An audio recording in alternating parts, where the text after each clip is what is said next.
السلام علیکم ورحمۃ اللہ وبرکاتہ۔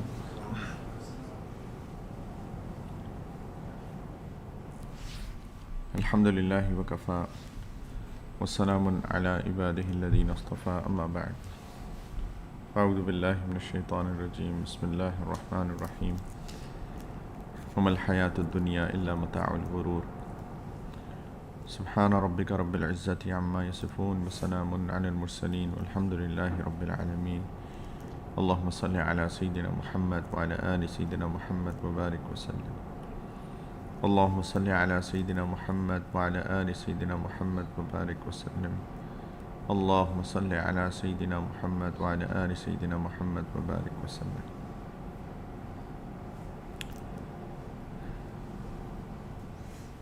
ایک شخص گزرے ہیں، ان کا نام تھا لقمان، اور وہ مشہور ہوئے لقمان حکیم کے نام سے۔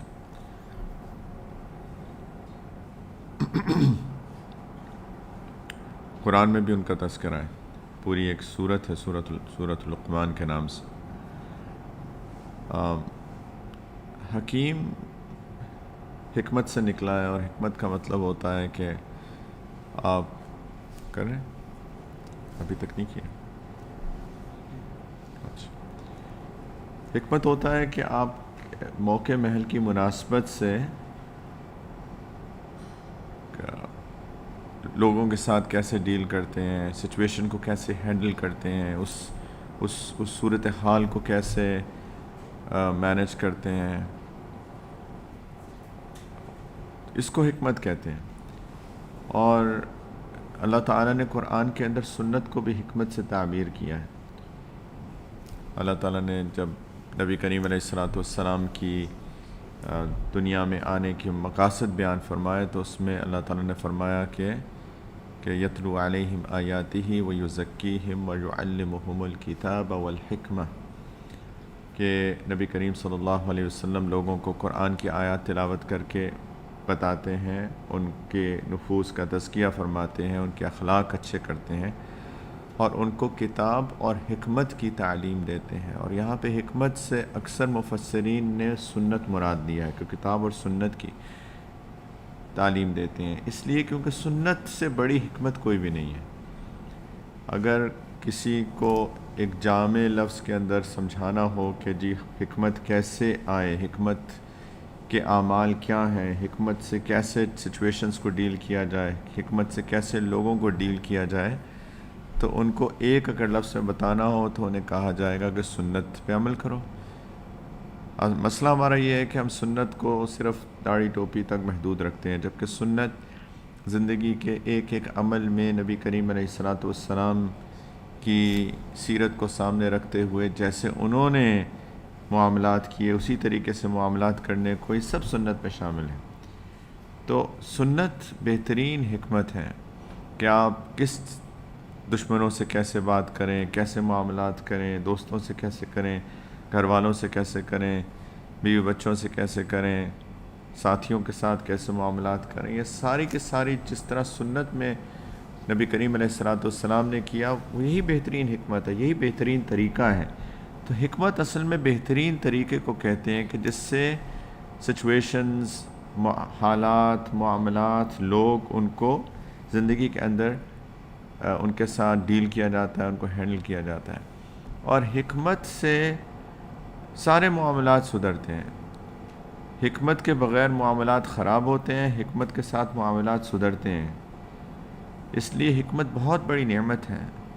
اللہ تعالیٰ نے قرآن کے اندر اس نعمت کی تعریف کی ہے۔ اللہ تعالیٰ نے فرمایا کہ یؤتی الحکمت من یشاء، کہ اللہ تعالیٰ جس کو چاہتے ہیں حکمت سے نوازتے ہیں۔ یہ کوئی ایک بہت بڑی نعمت عظمیٰ ہے، ایک نعمت عظمیٰ ہے، یہ بہت بڑی نعمت ہے کہ کسی کو حکمت مل جائے، یہ سینس مل جائے، یہ انٹلیکٹ مل جائے، یا یہ اس چیز کے بارے میں علم آ جائے کہ کس طریقے سے زندگی کو گزارنا ہے، کس طریقے سے معاملات کو ہینڈل کرنا ہے، لوگوں کو ہینڈل کرنا ہے، سچویشنز کو ہینڈل کرنا ہے۔ یہ بہت بڑی نعمت ہے۔ جس کو اللہ چاہتے ہیں اس کو حکمت دیتے ہیں۔ اور اللہ تعالیٰ نے فرمایا کہ ومن یؤت الحکمت فقد اوتی خیرا کثیرا، جس کو حکمت عطا کر دی گئی اس کو خیر کثیر عطا کر دی گئی، بہت زیادہ خیر اس کو عطا کر دی گئی۔ تو اللہ تعالیٰ نے خود تعریف فرمائی ہے کہ حکمت کتنی بڑی نعمت اور دولت ہے۔ تو حکمت مانگنی چاہیے اللہ تعالیٰ سے، کیونکہ اللہ کی دین ہے۔ یہاں پہ تو اللہ تعالیٰ فرما رہے ہیں نا، یؤتی الحکمت من یشاء، جس کو اللہ چاہتے ہیں حکمت سے نواز دیتے ہیں۔ یہ ہر ایک کو نہیں ملتی، اس کے لیے دعا مانگنی چاہیے، آف کورس اللہ سے مانگنا چاہیے۔ اس کے لیے حکیم لوگوں کے پاس بیٹھنا چاہیے، جو حکمت والے لوگ ہیں ان کے ساتھ بیٹھنا چاہیے، یہ چیز سیکھی بھی جاتی ہے۔ اور حکمت والے لوگ، ایک تو اللہ تعالیٰ نے کچھ کو حکمت دی ہوتی ہے اور کچھ لوگوں کو وقت کے ساتھ حکمت آتی ہے۔ نبی کریم علیہ السلام نے فرمایا لا حکیم الا ذو تجربۃ، کہ حکمت صرف تجربے سے حاصل ہوتی ہے، تجربے والے کو حکمت ملتی ہے، وقت کے ساتھ ساتھ حکمت آتی ہے۔ آج میں ذاتی طور پہ اگر اپنی بات کروں، کسی کی کیا کروں، تو آج بہت سارے معاملات جن کو میں آج ایک طریقے سے ہینڈل کرتا ہوں، آج سے 10 سال پہلے میں ان معاملات کو ویسے ہینڈل نہیں کیا، میرے سے غلطیاں ہوئیں۔ یہ ایک بڑا ایک نیچرل ایولیوشن پروسیس ہوتا ہے انسان کی زندگی کا۔ انسان زندگی میں غلطیاں کرتا ہے اور غلطیوں سے سیکھتا ہے اور پھر اپنے آپ کو بہتر کرتا ہے، اور یہ اچھائی ہے، یہ اچھی بات ہوتی ہے۔ اپنے آپ کو ٹھیک کرنا یہ اچھی بات ہوتی ہے۔ کچھ لوگ اس پہ اعتراض کرتے ہیں کہ آپ پہلے ایسے کرتے تھے اب ایسے کرتے ہیں، تو یہ تو ایک اچھائی کی علامت ہے اگر آپ اس کو اچھی نظر سے دیکھنا چاہیں۔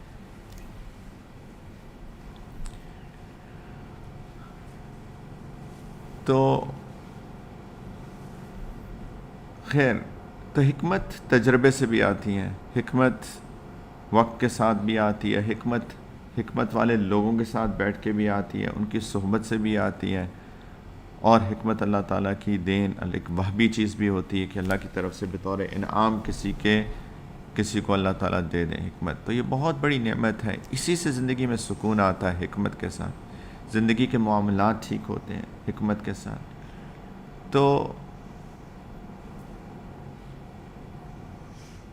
میں عرض کر رہا تھا شروع میں کہ ایک بزرگ گزرے ہیں جن کا نام لقمان تھا علیہ السلام، جو کہ مشہور تھے حکمت کے لیے، ان کو لقمان حکیم کہا جاتا ہے۔ اور جیسے میں نے شروع میں عرض کیا کہ قرآن کے اندر ایک پوری سورت ہے ان کے نام کے اوپر، اور اس کے اندر انہوں نے کچھ حکمت بھری باتیں اپنے بیٹے کے ساتھ کیں۔ اللہ تعالیٰ نے اس مکالمے کو، اس بیٹے اور باپ کے درمیان جو کنورسیشن تھی، اس کو قرآن کا حصہ بنا دیا، رائٹ۔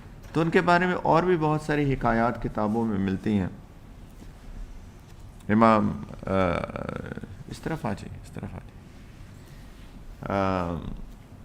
امام غزالی رحمۃ اللہ علیہ نے اپنی کتاب جو مشہور زمانہ کتاب ہے احیاء علوم الدین، اس کے اندر لقمان حکیم رحمۃ اللہ علیہ السلام ان کے بارے میں بہت ساری ان کی حکمت بھری باتیں نقل کی ہیں۔ تو لکھتے ہیں کہ قال لقمان الحکیم لابنہ یا بنی جمعت لک حکمتی فی 6 کلمات، کہ انہوں نے اپنے بیٹے کو ایک دفعہ کہا کہ میرے بیٹے، میرے پیارے بیٹے، میں نے آپ کے لیے اپنی حکمت کو 6 کلمات کے اندر محدود کر دیا ہے، جمع کر دیا ہے۔ یعنی جتنی باتیں، جتنی نصیحتیں میں نے آپ کو کیں، جتنی نصیحتیں میں نے لوگوں کو کی، جتنی اللہ نے مجھے حکمت دی، میں 6 باتوں کے اندر اس کو جمع کر کے آپ کو بتاتا ہوں، 6 باتوں میں اس کا خلاصہ بتاتا ہوں کہ اگر یہ 6 باتیں آپ کر لیں گے تو یہ زندگی گزارنے کا بہترین طریقہ ہے اور زندگی پرسکون ہو جائیں گی۔ اور یہ بہت اہم باتیں ہیں، بہت ہی اہم باتیں ہیں۔ اگر انسان واقعی میں دل کے کانوں سے ان کو سنے اور اپنی زندگی میں لانے کی کوشش کرے تو یہ زندگی کو پرسکون بنا دیں گی۔ زندگی جیسے گزرنی چاہیے ویسے گزرے گی۔ ہماری زندگیاں ویسے نہیں گزر رہی ہیں جیسے کہ گزرنی چاہیے۔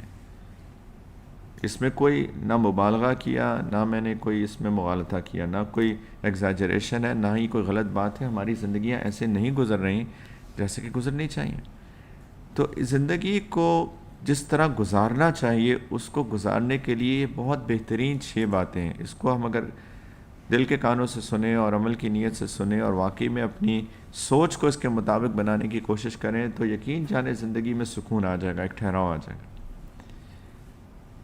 کئی اس میں سے باتیں آپ لوگوں نے سنی ہوئی ہیں، لیکن مذاکرہ اچھا ہوتا ہے، ریمائنڈرز اچھے ہوتے ہیں، اور ریمائنڈرز کو بلکہ ریمائنڈر بار بار ہونے چاہیے۔ تکرار اچھی چیز ہے، ایک چیز کو بار بار کرنا چاہیے۔ میں پہلے بھی ایک چیز عرض کر چکا ہوں بہت دفعہ کہ انسان کو ایمان کی تجدید روز کرنی چاہیے۔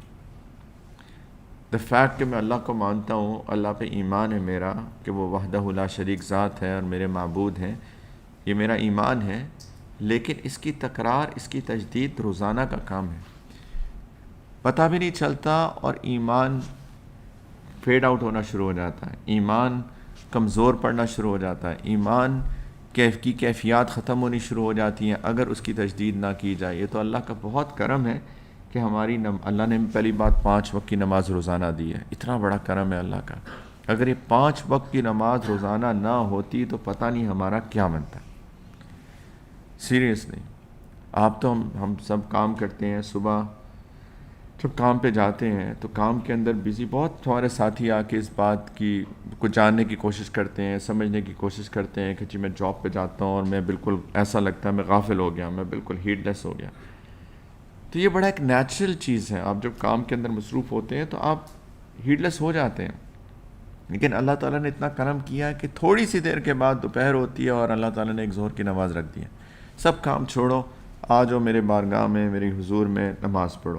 ہم ایک دم سے اس موڈ میں دوبارہ چلے جاتے ہیں، اور every once in a while, بہت ہی ایک فریکوینٹ چیز ہے جو کہ ہم روزانہ کرتے ہیں ہر تھوڑی دیر کے بعد۔ یہ بہت اللہ کا کرم ہے، اور اس نماز کے اندر ہم ایمان کی تجدید بھی کرتے ہیں۔ التحیات کے اندر، تشہد کے اندر، اشہد ان لا الہ الا اللہ واشہد ان محمدا عبدہ ورسولہ، ہم اس کی روزانہ ہر وقت کتنی دفعہ تجدید کرتے ہیں۔ مسئلہ یہ ہے کہ استہزار کے ساتھ نہیں کرتے ہیں۔ جب شہادتین پڑھتے ہیں تو ہم اس کی استہزار نہیں کرتے، ہماری اویئرنیس نہیں ہوتی، اویئرنیس آف مائنڈ نہیں ہوتا ہمارا۔ اذان 5 وقت کی اذان ہوتی ہے، کبھی غور کیا کریں، اذان جب ہو رہی ہو تو تھوڑی دیر پاز کر کے اذان کو سنا کریں۔ اشہد ان لا الہ الا اللہ اشہد ان محمد رسول اللہ، اس کو ابزارب کرنے کی کوشش کیا کریں۔ اور اسی لیے اذان کا جواب دینا بھی مسنون ہے کہ ادھر مؤذن کہہ رہا ہے، ادھر آپ جواب دیں اور اس کو ریپیٹ کریں، اور پھر بعد میں ایک مسنون دعا بھی ہے۔ بھائیو، یہ بہت اہم ہے ہمارے ایمان کی تجدید کے لیے، اس کے رینیول کے لیے، اس کی کیفیت کو بڑھانے کے لیے۔ یہ بہت اہم چیز ہے جو اللہ تعالیٰ نے خود ہی سے ہمیں دے دی، کیونکہ اللہ تعالیٰ کو پتہ تھا ہماری ضروریات کیا ہیں روحانی، اور ساتھ میں مسنون اعمال کو بھی اللہ تعالیٰ نے ہمیں دیا تاکہ ہمارا فائدہ ہو، ایمان کی کیفیات ہماری ٹھیک رہیں۔ تو تکرار اچھی چیز ہوتی ہے، ہر روز کی تکرار، یہ نہیں ہے کہ once in a while, once in a blue moon, once a month. اتنا بڑا کرم ہے روزانہ کی نمازیں۔ کرسچنز ہفتے میں 1 دفعہ چرچ جاتے ہیں، میں تو حیران ہوتا ہوں کہ کس طریقے سے وہ اس کو مینیج کرتے ہیں اپنی اسپرچل سٹیٹ کو۔ I don't know, right? تو یہ تو ہو ہی نہیں سکتا کہ انسان اپنی اسپرچل سٹیٹ مینٹین رکھ سکے، الا یہ کہ انسان بڑی فریکوینٹلی ایک چیز کا مذاکرہ کرتا رہے، تکرار کرتا رہے۔ تو ان میں سے اکثر باتیں آپ لوگوں نے سنی ہوئی ہیں، لیکن اکثر باتیں سنی ہیں بس بائی دا وے،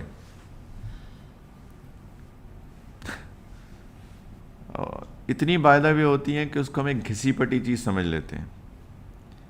ہمارے اسکولز میں چھوٹے ہوتے تھے تو اسکولز پہ دیواروں پہ شعر لکھے ہوتے تھے، ہم ان شعروں کو بالکل گھسے پٹے شعر سمجھتے تھے۔ ان کو جبکہ وہ علامہ اقبال کے شعر ہوتے تھے، حکمت بھرے شعر ہوتے ہیں، وہ بھی تھے، لیکن ہم نے چونکہ بس دیواروں پہ لکھ دیا تو ہم نے اس کی قدر ہی نہیں کی، نہ کبھی سمجھنے کی کوشش کی، نہ اس کو کبھی ویلیو دی، نہ اس کو کبھی زندگی میں لائے، جبکہ اتنے پر حکمت شعر تھے۔ ان من الشعر لحکمہ او کما قال علیہ الصلوۃ والسلام، کچھ شعر بہت پر حکمت ہوتے ہیں، اور اس میں علامہ اقبال رحمۃ اللہ علیہ کے اشعار حکمت سے بھرے ہوئے ہیں۔ پڑھا کریں اقبال کو، جو اردو، ہزاری بات آپ سب اردو سمجھتے ہیں، اقبال کو پڑھیں رحمۃ اللہ علیہ، بہت بہترین اشعار، مزاج پیدا کریں، ایک شوق پیدا کریں شعر و شاعری کے ساتھ، ایسی رینڈم شاعری نہیں۔ ہمارا اگر کوئی ذوق ہوتا بھی ہے تو ہم فلمی گانے سنتے ہیں، استغفر اللہ. یعنی کیا انسان کی کیفیت بنے گی. اس طرف آ جائے، اس طرف آ جائے. اسے تو الٹا انسان کی روحانی ایک موت آ جائے گی جس طرح کی وہ شاعری ہوتی ہے. لیکن جو حکمت والے اشعار ہوتے ہیں وہ تو انسان کی کیفیت کو کہاں سے کہاں بڑھا دیتے ہیں. خیر، تو پھر میں کہوں کہ یہ چیزیں ان میں سے اکثر آپ نے سنی ہیں، لیکن شاید ایک ایسے رینڈملی سنی ہے اور شاید اس کو شاید کسی بڑی چیز سمجھ کے یہاں سے سن کے یہیں سے نکال دی ہیں. لیکن آج میں چاہتا ہوں کہ ہم اس کو مذاکرہ کریں، اس کی تکرار کریں جو لقمان حکیم نے اپنے بیٹے کو ان حکمتوں کو جمع کیا 6 کلمات کے اندر، اور اس کو دل کے کانوں سے سنیں اور اس پہ تھوڑا سا تفکر اور غور کریں. آج تھوڑی دیر دوبارہ سے انہی چیزوں کو جو ہم نے غالباً سنی ہوئی ہیں اس کو تھوڑی دیر کے لیے دوبارہ سے دل کے کانوں سے سن کر تفکر کریں. کہتے ہیں لقمان حکیم رحمۃ اللہ علیہ اپنے بیٹے کو کہ میں نے اپنی جو حکمت اللہ نے مجھے دی ہے اس کو 6 چیزوں میں، 6 کلمات میں، 6 باتوں میں جمع کر لیا. نمبر 1 کہ اعمل للدنیا بقدر بقائک فیہا، کہ دنیا میں عمل کرو، دنیا میں کام کرو جتنا تم نے دنیا میں رہنا ہے. دنیا کے لیے کام کرو جتنا تم نے دنیا میں رہنا ہے. اور نمبر 2 میں دوسری کو بھی جمع کرتا ہوں، وَاعْمَلْ لِلْآخِرَةِ بِقَدْرِ بَقَائِكَ فِيهَا، اور آخرت کے لیے عمل کرو جتنا تم نے آخرت میں رہنا ہے. کیا بہترین بات. دنیا میں اتنا کام کرو جتنا تم نے دنیا میں رہنا ہے، آخرت کے لیے اتنا کام کرو جتنا تم نے آخرت میں رہنا ہے. ہمارا زندگی میں بے سکونی کی ایک بڑی وجہ یہی ہے، اور اس بات کو میں بار بار پہلے بھی کر چکا ہوں کہ ہم اس دنیا کو جنت بنانے کے چکر میں لگے ہوئے ہیں.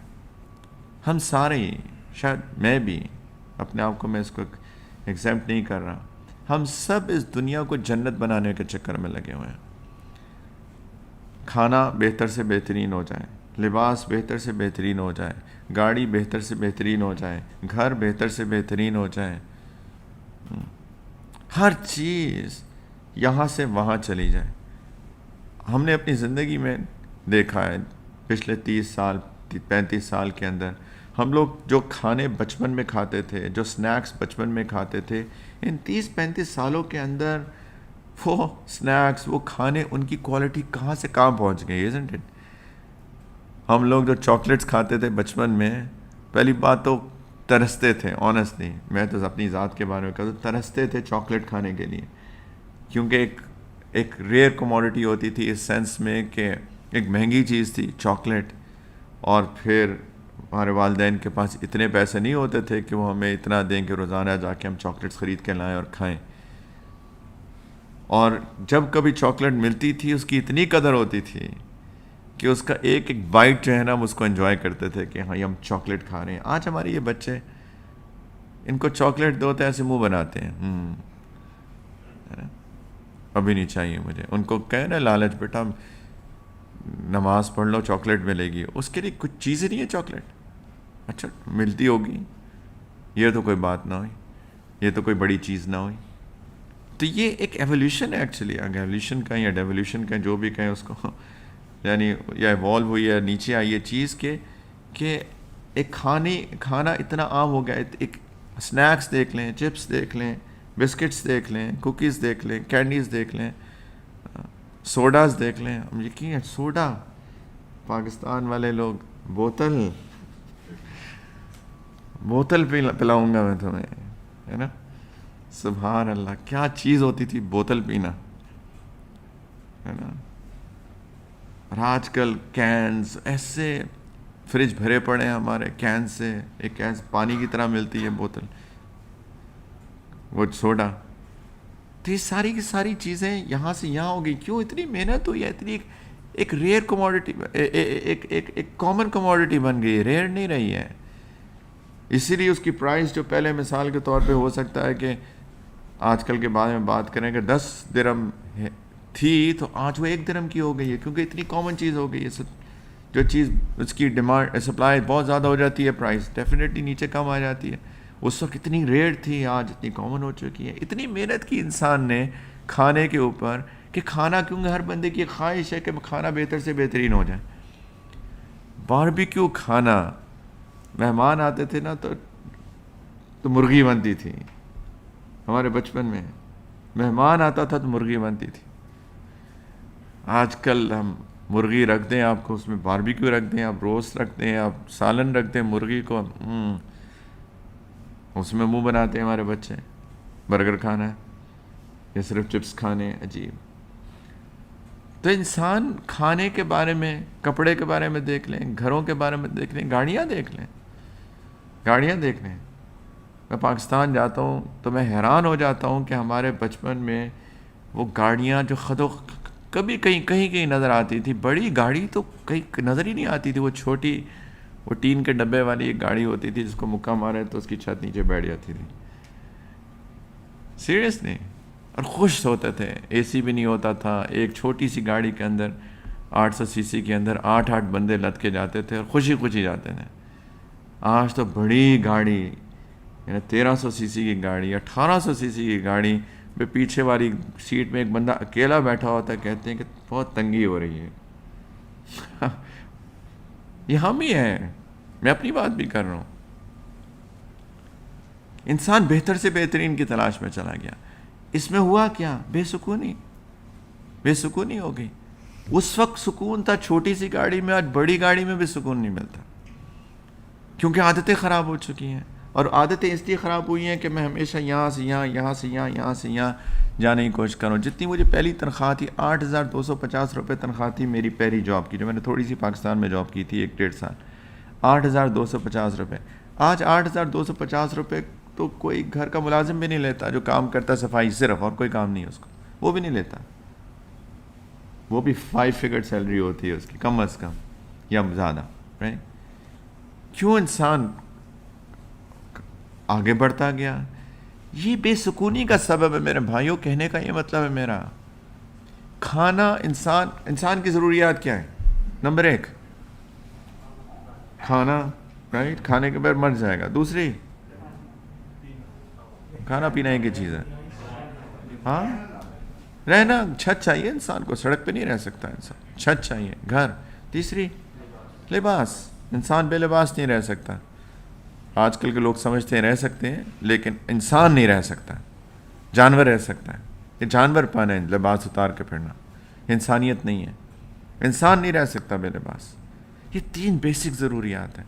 ساتھ میں رشتہ داریاں، ٹھیک ہے، بیوی ہو، شوہر ہو، اولاد ہو، والدین ہو، رشتہ دار ہو، وہ بھی انسان کی ضرورت میں سے، لیکن وہ تو اللہ تعالیٰ نے دی ہیں. جو انسان کوشش کر کے کماتا ہے وہ یہ 3 چیزیں ہیں.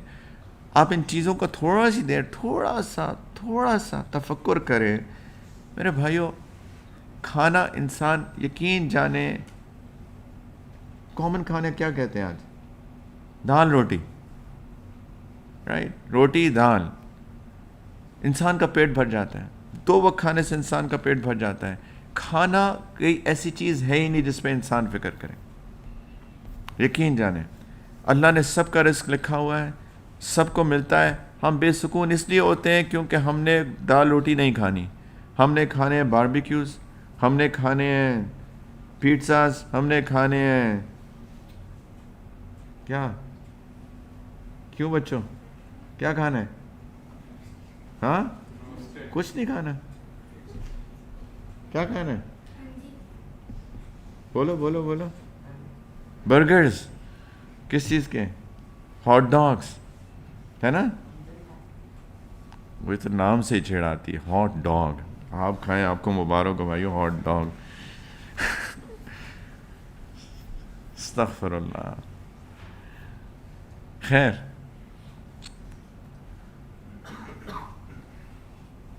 ہمیں بہتر سے بہترین چاہیے. بے سکون ہوتے ہیں ہم لوگ. یہ کیوں نہیں ملا؟ اکثر شوہر، اللہ نہ کریں، ہاں مجھے پتا آپ میں سے کوئی بھی نہیں ہے، لیکن باہر جو لوگ ہیں جو یہاں نہیں آئے، وہ نمک مرچ پہ ان کے تیور چڑھ جاتے ہیں. گرم کھانا نہ ہو، دوپہر کا کھانا رات کو رکھ دیا جائے، ان کی تیوریاں چڑھ جاتی ہیں. بیوی پہ غصہ کرتے ہیں، کھانا گرم نہیں ہے، نمک کم ہے، مرچ زیادہ ہے. کیوں؟ یہ کیوں ہے بے سکونی؟ کیوں یہ انسانیت سے گری ہوئی حرکتیں کر رہے ہیں، کیوں بیوی پہ بیجا غصہ کر رہے ہیں، کیوں اپنی اخلاقی قدروں کو بالکل پامال کر رہے ہیں، کیوں انسانیت سے گر رہے ہیں؟ اس لیے کیونکہ بے سکونی ہے کھانے کی وجہ سے۔ کھانا 2 وقت کا سمپل کھانے سے پیٹ بھر جاتا ہے، اب یقین جانے اب کنٹینٹ ہو جائیں کھانے پہ کہ جو ملے گا الحمدللہ، جو ملے گا الحمدللہ۔ آپ اس فکر سے تو آزاد ہو گئے۔ ایک ٹینشن گئی نا، ٹینشن ہے، ٹینشن گئی۔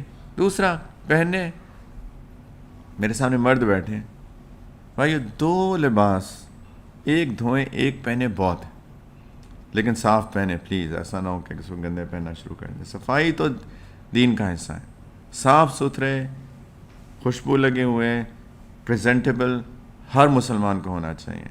2 نہیں تو چلو 3، رائٹ، 3-4 کپڑوں سے گزارا ہو جاتا ہے۔ خواتین کے اپنے مسائل ہیں، لیکن اگر وہ بھی تھوڑی سی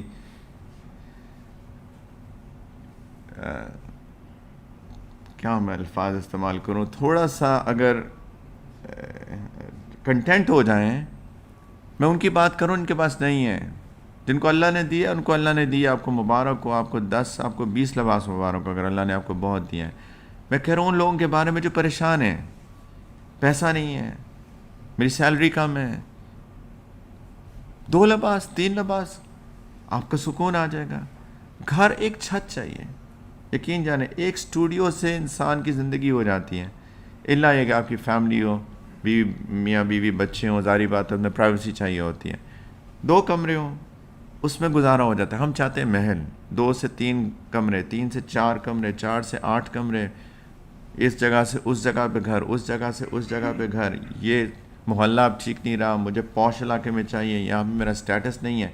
خود بے سکونیاں پالی ہوئی ہیں۔ یہ 3 ضروریات ہیں، اس کے علاوہ ساری کی ساری لگژریز ہیں۔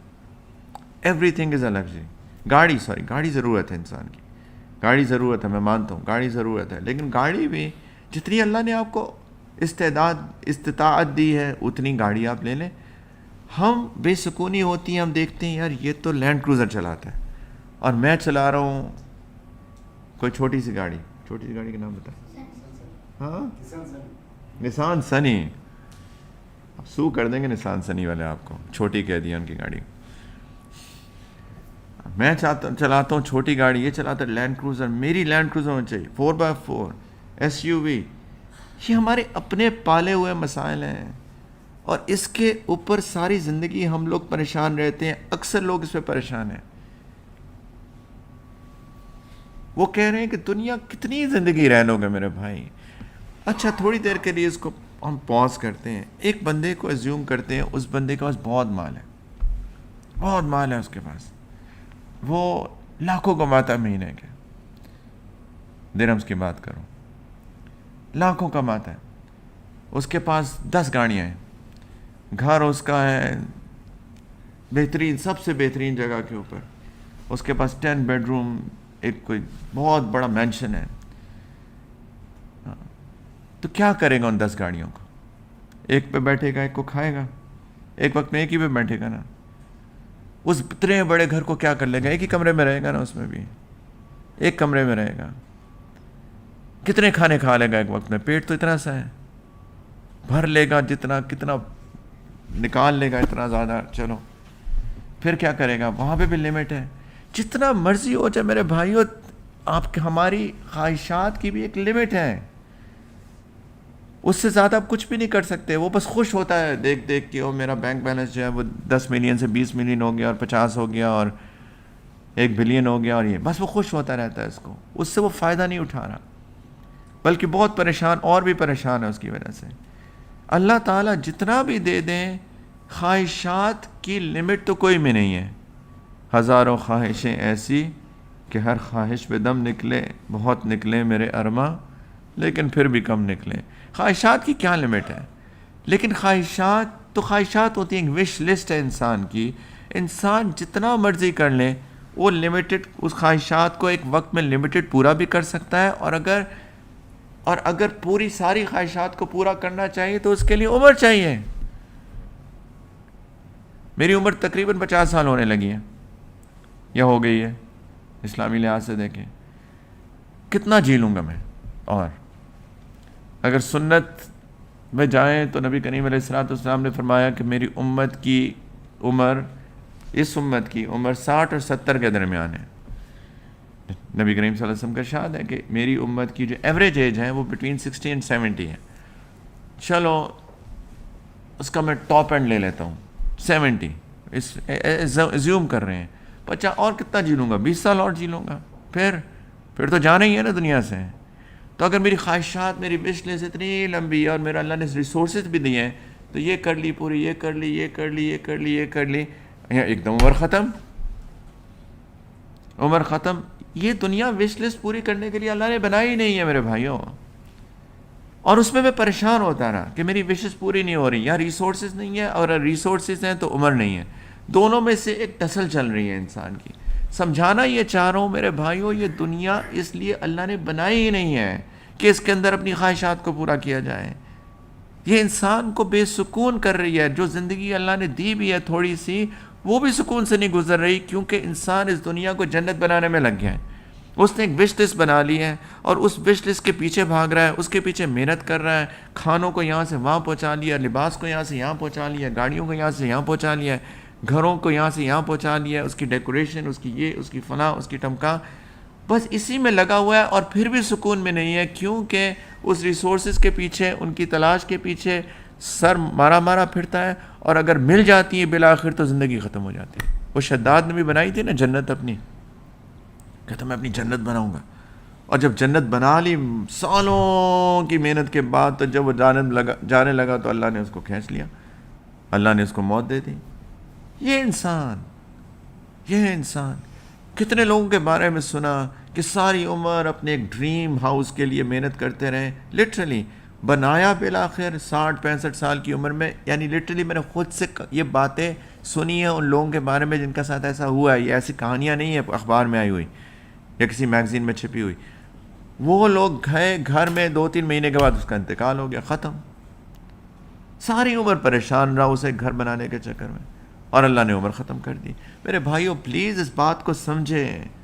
صرف اس کو زبانی کلامی نہیں، اس کو اپنے دل میں بٹھائیے. میں بھی بٹھاؤں، آپ بھی بٹھائیے کہ یہ دنیا جنت نہیں ہے، اور نہ ہی اللہ نے اس کو جنت بنانے کے لیے پیدا کیا ہے. اور یہ دنیا لمیٹڈ ہے، یہ دنیا ختم ہو جائے گی، یہ زندگی ختم ہو جائے گی. تو انسان دنیا میں اتنا کرے جتنا دنیا میں رہنا ہے. اور دنیا کی ضروریات بہت لمیٹڈ ہیں، بہت لمیٹڈ ضروریات ہیں، بہت لمیٹڈ ضروریات ہیں. انسان کا پیٹ اتنے سے بھر جاتا ہے. انسان کی رہنے کی جگہ صاف ستھری ہو، ایک پیسفل جگہ پہ ہو، ایک جہاں پہ آپ کو جس طرح پچھلی دفعہ بات کر رہے تھے امن ہو، سیکیورٹی ہو، ایسی جگہ ہو تاکہ انسان کو دل اطمینان میں ہو. ٹھیک ہے یہ ایک انسان کی ضروریات میں سے ہے، لیکن اللہ نے کم دیا، چھوٹے گھر میں بھی گزارا ہو جاتا ہے. انسان کا کم کھانے میں بھی ہو جاتا ہے، کچھ تھوڑے سے لباس میں بھی ہو جاتا ہے. جو چیز میرے بھائیوں چاہیے نا پرسکون زندگی گزارنے کے لیے، وہ ایک اچھا ایٹماسفیئر اور سراؤنڈنگز اور ماحول ہے. کیا فائدہ ہے اس بڑے گھر کا، اس محل کا، اس مینشن کا جہاں پہ میاں اور بیوی آپس میں ایک دوسرے سے بات ہی نہیں کرتے؟ کیا فائدہ ہے اس گھر کا؟ کیا فائدہ ہے اس گھر کا جہاں پہ والدین اور اولاد اپنے ایک دوسرے سے تمیز سے بات ہی نہیں کرتے؟ نہ اولاد والدین کی احترام کرتی ہے، اور نہ ہی والدین اولاد کو اس کے حقوق دیتے ہیں اور اس کی عزت کرتے ہیں. کیا فائدہ ہے اس کا؟ جہاں بیٹا باپ کی شکل نہیں دیکھنا چاہتا. کیا فائدہ ہے اس گھر کا جہاں پہ بیوی شوہر کی شکل نہیں دیکھنا چاہتی اور شوہر بیوی کی شکل نہیں دیکھنا چاہتا؟ کیا فائدہ ہے اس گھر کا؟ کیا فائدہ ہے اس پیسے کا کہ جو آپ لوگوں نے حرام کمایا اور اس ڈر میں بیٹھے ہوئے ہیں کہ پتہ نہیں کل کو کوئی بھی پولیس آ کے مجھے پکڑ لے گی؟ کیا فائدہ ہے اس پیسے کا؟ کیا فائدہ ہے اس گاڑی کا جو آپ نے حرام سے کمائی ہے، جس سے دل میں سکون نہیں ہے؟ سکون حاصل کرنے کے لیے مال چیز نہیں ہے. سکون مال نہیں دیتا، سکون گھر نہیں دیتا، سکون گاڑی نہیں دیتی، سکون کھانا نہیں دیتا. زندگی پرسکون گزارنے کے لیے انسان کی سراؤنڈنگ، ماحول پرسکون ہونا چاہیے. اس کے لیے انسان کے اخلاق اچھے ہونے پڑیں گے. یہ ہے اہم چیز، یہ ہے محنت کرنے کا مقام. اور یہ چیز پھر آخرت کا فائدہ دے گی. وَعَمَلْ لِلْآخِرَةِ بِقَدْرِ بَقَائِكَ فِيهَا، آخرت کی محنت کرو جتنا آخرت میں رہنا ہے. آخرت میں نہ یہ مال کام آنا ہے، نہ گاڑی کام آئے گی، نہ گھر کام آئے گا، اخلاق کام آئیں گے. دنیا میں بھی آئیں گے، دنیا میں بھی آئیں گے. ان گھروں سے پوچھیں جس گھروں میں سکون ہے، جہاں پہ شوہر بیوی ایک دوسرے سے محبت کرتے ہیں اور پیار سے ایک دوسرے سے بات کرتے ہیں، مسکراتے ہیں، ایک دوسرے کے ساتھ اچھے طریقے کے ساتھ سے رہتے ہیں. وہ اس کی قدر کرتا ہے، وہ اس کی قدر کرتی ہے. وہ اس سے محبت کرتا ہے، وہ اس سے محبت کرتی ہے. اولاد والدین ایک دوسرے سے محبت کرتے ہیں، والدین اولاد سے محبت کرتی ہے، ان کے حقوق دیتی ہے، ان پہ اپنے بس حکم نہیں جماتی رہتی، بلکہ ان کے حقوق دیتی ہے، ان سے پیار کرتی ہے، ان کو سمجھاتی ہے، ان کو گائیڈ کرتی ہے. اور اولاد بھی والدین کی نصیحت سمجھتی ہے، سنتی ہے، ان کی بات مانتی ہے اور نیک بنتی ہے. یہ ہے گھرانہ، یہ ہے سکون. یہ چیزیں انسان کو فائدہ دیتی ہیں. بھائیوں، کس چیز کے پیچھے پڑے ہوئے ہم لوگ؟ بے سکون کر لیا ہم نے اپنی زندگی کو. پیسہ پیسہ پیسہ پیسہ پیسہ، گاڑی گھر، پیسہ گاڑی گھر، پیسہ گاڑی، بس یہی چیز، کپڑے گاڑی گھر پیسہ، اسی کے پیچھے ہماری زندگی گھوم رہی ہے. ایک دن آئے گا موت کا فرشتہ لینے کا، چلو سب ختم. اور انسان نے اپنے اخلاق پہ محنت نہیں کی، اپنے رشتے ناتوں پہ محنت نہیں کی، اپنی بیوی کے ساتھ اچھا سلوک کر کے نہیں گیا، اپنے شوہر کے ساتھ اچھا سلوک کر کے نہیں، اپنی اولاد کی تربیت نہیں کی، ان کو نیک نہیں بنایا. کیا خاک یہ اولاد اپنے والدین کی عزت کرے گی؟ بالکل بھی نہیں کرے گی. اللہ تعالیٰ نے قرآن کے اندر ایک دعا سکھائی ہے، ربنا ہب لنا من ازواجنا وذریاتنا قرۃ اعین، کہ اللہ میری بیوی اور میری اولاد کو میری آنکھوں کی ٹھنڈک بنا دیجیے. یہ دعا قرآن سکھا رہی ہے. یہ دعا قرآن سکھا رہا ہے. اللہ تعالیٰ نے یہ سکھائی ہے دعا، کہ دعا مانگا کرو. اور یہ ان لوگوں کے بارے میں جن کے اوپر اللہ کی خصوصی رحمتیں نازل ہوتی ہیں. یہ عباد الرحمن سورۃ الفرقان کے اندر جہاں اللہ نے اپنے خصوصی بندوں کا تذکرہ کیا ہے جس پہ اللہ کی خصوصی رحمتیں نازل ہوتی ہیں، ان لوگوں کے بارے میں اللہ تعالیٰ نے فرمایا ہے کہ یہ لوگ یہ دعائیں مانگا کرتے ہیں. اس سے پتہ چلتا ہے کہ اللہ کی خصوصی رحمتیں اس بندے پہ نازل ہوتی ہیں جس کے گھر کا ماحول اچھا ہوتا ہے، جہاں پہ اولاد، جہاں پہ بیویاں، جہاں پہ شوہر ایک دوسرے کی آنکھوں کی ٹھنڈک بنتے ہیں. یہاں اللہ کی رحمت آتی ہے. یہ اللہ کی رحمت کے مقام ہے. بھائیوں، اللہ کی رحمت جو ہے بڑی گاڑی چلانے پہ نہیں آتی ہے، مطلب وہ کوئی سورس نہیں ہے اللہ کی رحمت کو اٹریکٹ کرنے کا. اللہ کی رحمت کو اٹریکٹ کرنے کے یہ سورسز ہیں. اخلاق اچھے بنائے ہوتے ہیں. ہمارے گھر جہنم بنے ہوئے ہیں. آنیسٹلی تکلیف ہوتی ہے. 25 سال بعد طلاقیں ہو رہی ہیں شادی کی. ابھی میں پاکستان میں تھا، کسی نے بتایا کہ جی ہمارے فلاں رشتہ داروں میں 27 سال کے بعد شادی میں طلاق ہو گئی. 27 years later. اس کا مطلب وہ 27 سال ایک دوسرے کو پتہ نہیں کیسے برداشت کیے جا رہے تھے. بس ایک وقت آیا کہ بس انہوں نے کہا نو مور، اب نہیں برداشت کر سکتے. کوئی سکون نہیں ہے گھروں میں. ہم جانتے ہیں ہماری اولاد کیسے، ہماری ہماری جنریشن، ہماری یوتھ کس طریقے سے والدین کے ساتھ ان کا بیہیویئر ہے. قصور تو میرا اور آپ کا ہے نا، کہ ہم نے بچوں کی تربیت ہی نہیں کی. جب بچے اتنے تھے تو ان کے اوپر ہم نے محنت نہیں کی، ان کو وقت نہیں دیا. یہ ہے آخرت کی تیاری. یہ ہے میرا ایسٹ. میرا بینک بیلنس نہیں ہے میرا ایسٹ، یہ میرا ایسٹ ہے بچہ. لٹرلی یہ میرا ایسٹ ہے. یہ بچے میرا ایسٹ ہے. یہ ہے میرا فیوچر. یہ ہے میرا صدقہ جاریہ. یہ ہے میری قبر کی کمائی. یہ ہے میری آخرت کی کمائی، جس کو ہم بالکل نظر انداز کیے ہوئے ہیں. اور بس پیسہ پیسہ پیسہ پیسہ آ جائے. ڈبل جاب، بیوی بھی جاب کرے، شوہر بھی جاب کریں. کتنے شوہر اپنی بیویوں کو فورس کرتے ہیں جاؤ تم بھی کماؤ میں بھی کماؤں. گزارا نہیں ہوتا. کس چیز کا گزارا نہیں ہوتا میرے بھائی؟ گھر ہے جی ہے، رینٹ دے سکتے ہیں، 2 وقت آ سکتے ہیں، کھا سکتے ہیں، تو کس چیز کا گزارا نہیں ہو رہا؟ کپڑے ہیں، بغیر کپڑوں کے تو نہیں پھرتے. ہاں جی کپڑے ہیں. گزارا کس چیز کا نہیں ہو رہا؟ کس چیز کے پیچھے پڑے ہوئے ہیں؟ بیوی بیچاری ادھر جا رہی ہے جاب کر رہی ہے، شوہر ادھر جاب کر رہا ہے. ایک صبح کر رہے ہیں، ایک رات کو کر رہے ہیں. ہر بندہ پیسے بنانے کی مشین بنا ہوا ہے. بچے نظر انداز ہو رہے ہیں. جو اصل ایسٹ تھا اس کو ہم نے چھوڑ دیا اور اس ٹیمپریری ایسٹ کے پیچھے، وقتی بیکار ایسٹ کے پیچھے ہم نے اپنے وقت کھپا دیے اور زندگی میں سکون نہیں آیا، اور بچوں کو نظر انداز کیا. یہ بچے ذرا بڑے ہوتے ہیں، باغی ہوتے ہیں، بدتمیزی کرتے ہیں، سردردی بن جاتی ہے. کیا فائدہ ہے ایسے پیسے کا؟ یہ بہت اہم باتیں کر رہا ہوں، پلیز دل کے کانوں سے میں بار بار عرض کر رہا ہوں، سنیں. ہم نہیں کر رہے اپنے بچوں پہ محنت، ہم ریئل ایسٹ پہ محنت نہیں کر رہے. آخرت کے لیے عمل کریں، جتنا آخرت میں رہنا. آخرت میں کتنا رہنا ہے؟ ہمیشہ رہنا ہے. دنیا میں 60-70 سال بس میکسیمم، یہ بھی میکسیمم ہے، میکسیمم ہے. 70-80 سال کے بعد والدین اگر کسی کو اللہ بہت عمر دے دے نا، تو اللہ نہ کرے کہ ایسے کوئی اولاد نکلے، لیکن بہت کئی اولاد ہے وہ کہ تنگ آ جاتا ہے اپنے والدین سے. یقین جانے وہ جا کے باتیں کرتے ہیں، ان کو اولڈ ہومز چھوڑا ہے. آج کل ایک نیا ٹرینڈ ہوا ہے، ان کو اولڈ ہومز چھوڑاتے ہیں. جا کے بیمار ہو گئے ہیں، نرسوں کے جی نرسنگ ہوم میں چلے جائیں، خود گھر میں نہیں رکھتے ہیں. ایسے ایسے بچے ہیں. وہ دعائیں کرتے ہیں کب جان چھوٹے گی میرے والدین سے.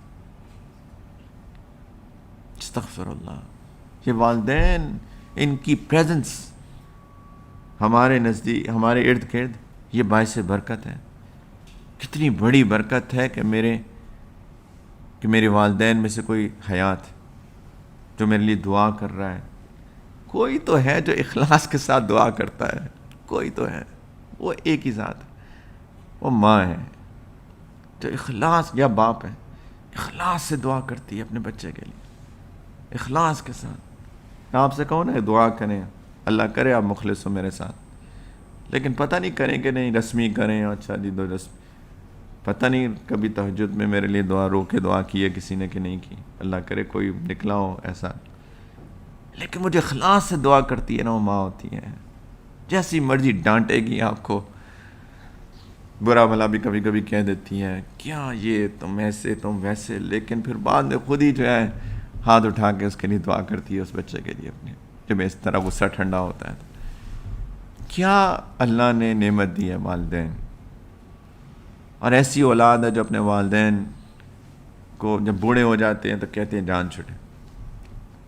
سیدنا عمر رضی اللہ تعالیٰ عنہ کے پاس ایک شخص آیا، کتابوں میں لکھا ہوا واقعہ. کہتا میرے پتہ نہیں والدہ وہ بالکل بیمار ہو گئی ہیں، اور ان کو اپنے اوپر قابو بھی نہیں رہا. ان کا قضاء حاجت بیٹھے بیٹھے کر دیتی ہیں، تو میں ہی ہوں، ان کو صاف بھی کرتا ہوں، ان کے کپڑے بدلتا ہوں، ان کو سب نہلاتا دھلاتا ہوں، سب کچھ کرتا ہوں. تو میری والدہ جب میں چھوٹا سا تھا، اس نے بھی میری گندگی نجاست صاف کی، میرے کپڑے بدلے، میں بھی ان کے ساتھ وہی کر رہا ہوں. میں نے حق ادا کر دیا اپنی والدہ کا کہ نہیں کیا؟ تو سیدنا عمر نے کہا بالکل نہیں کیا.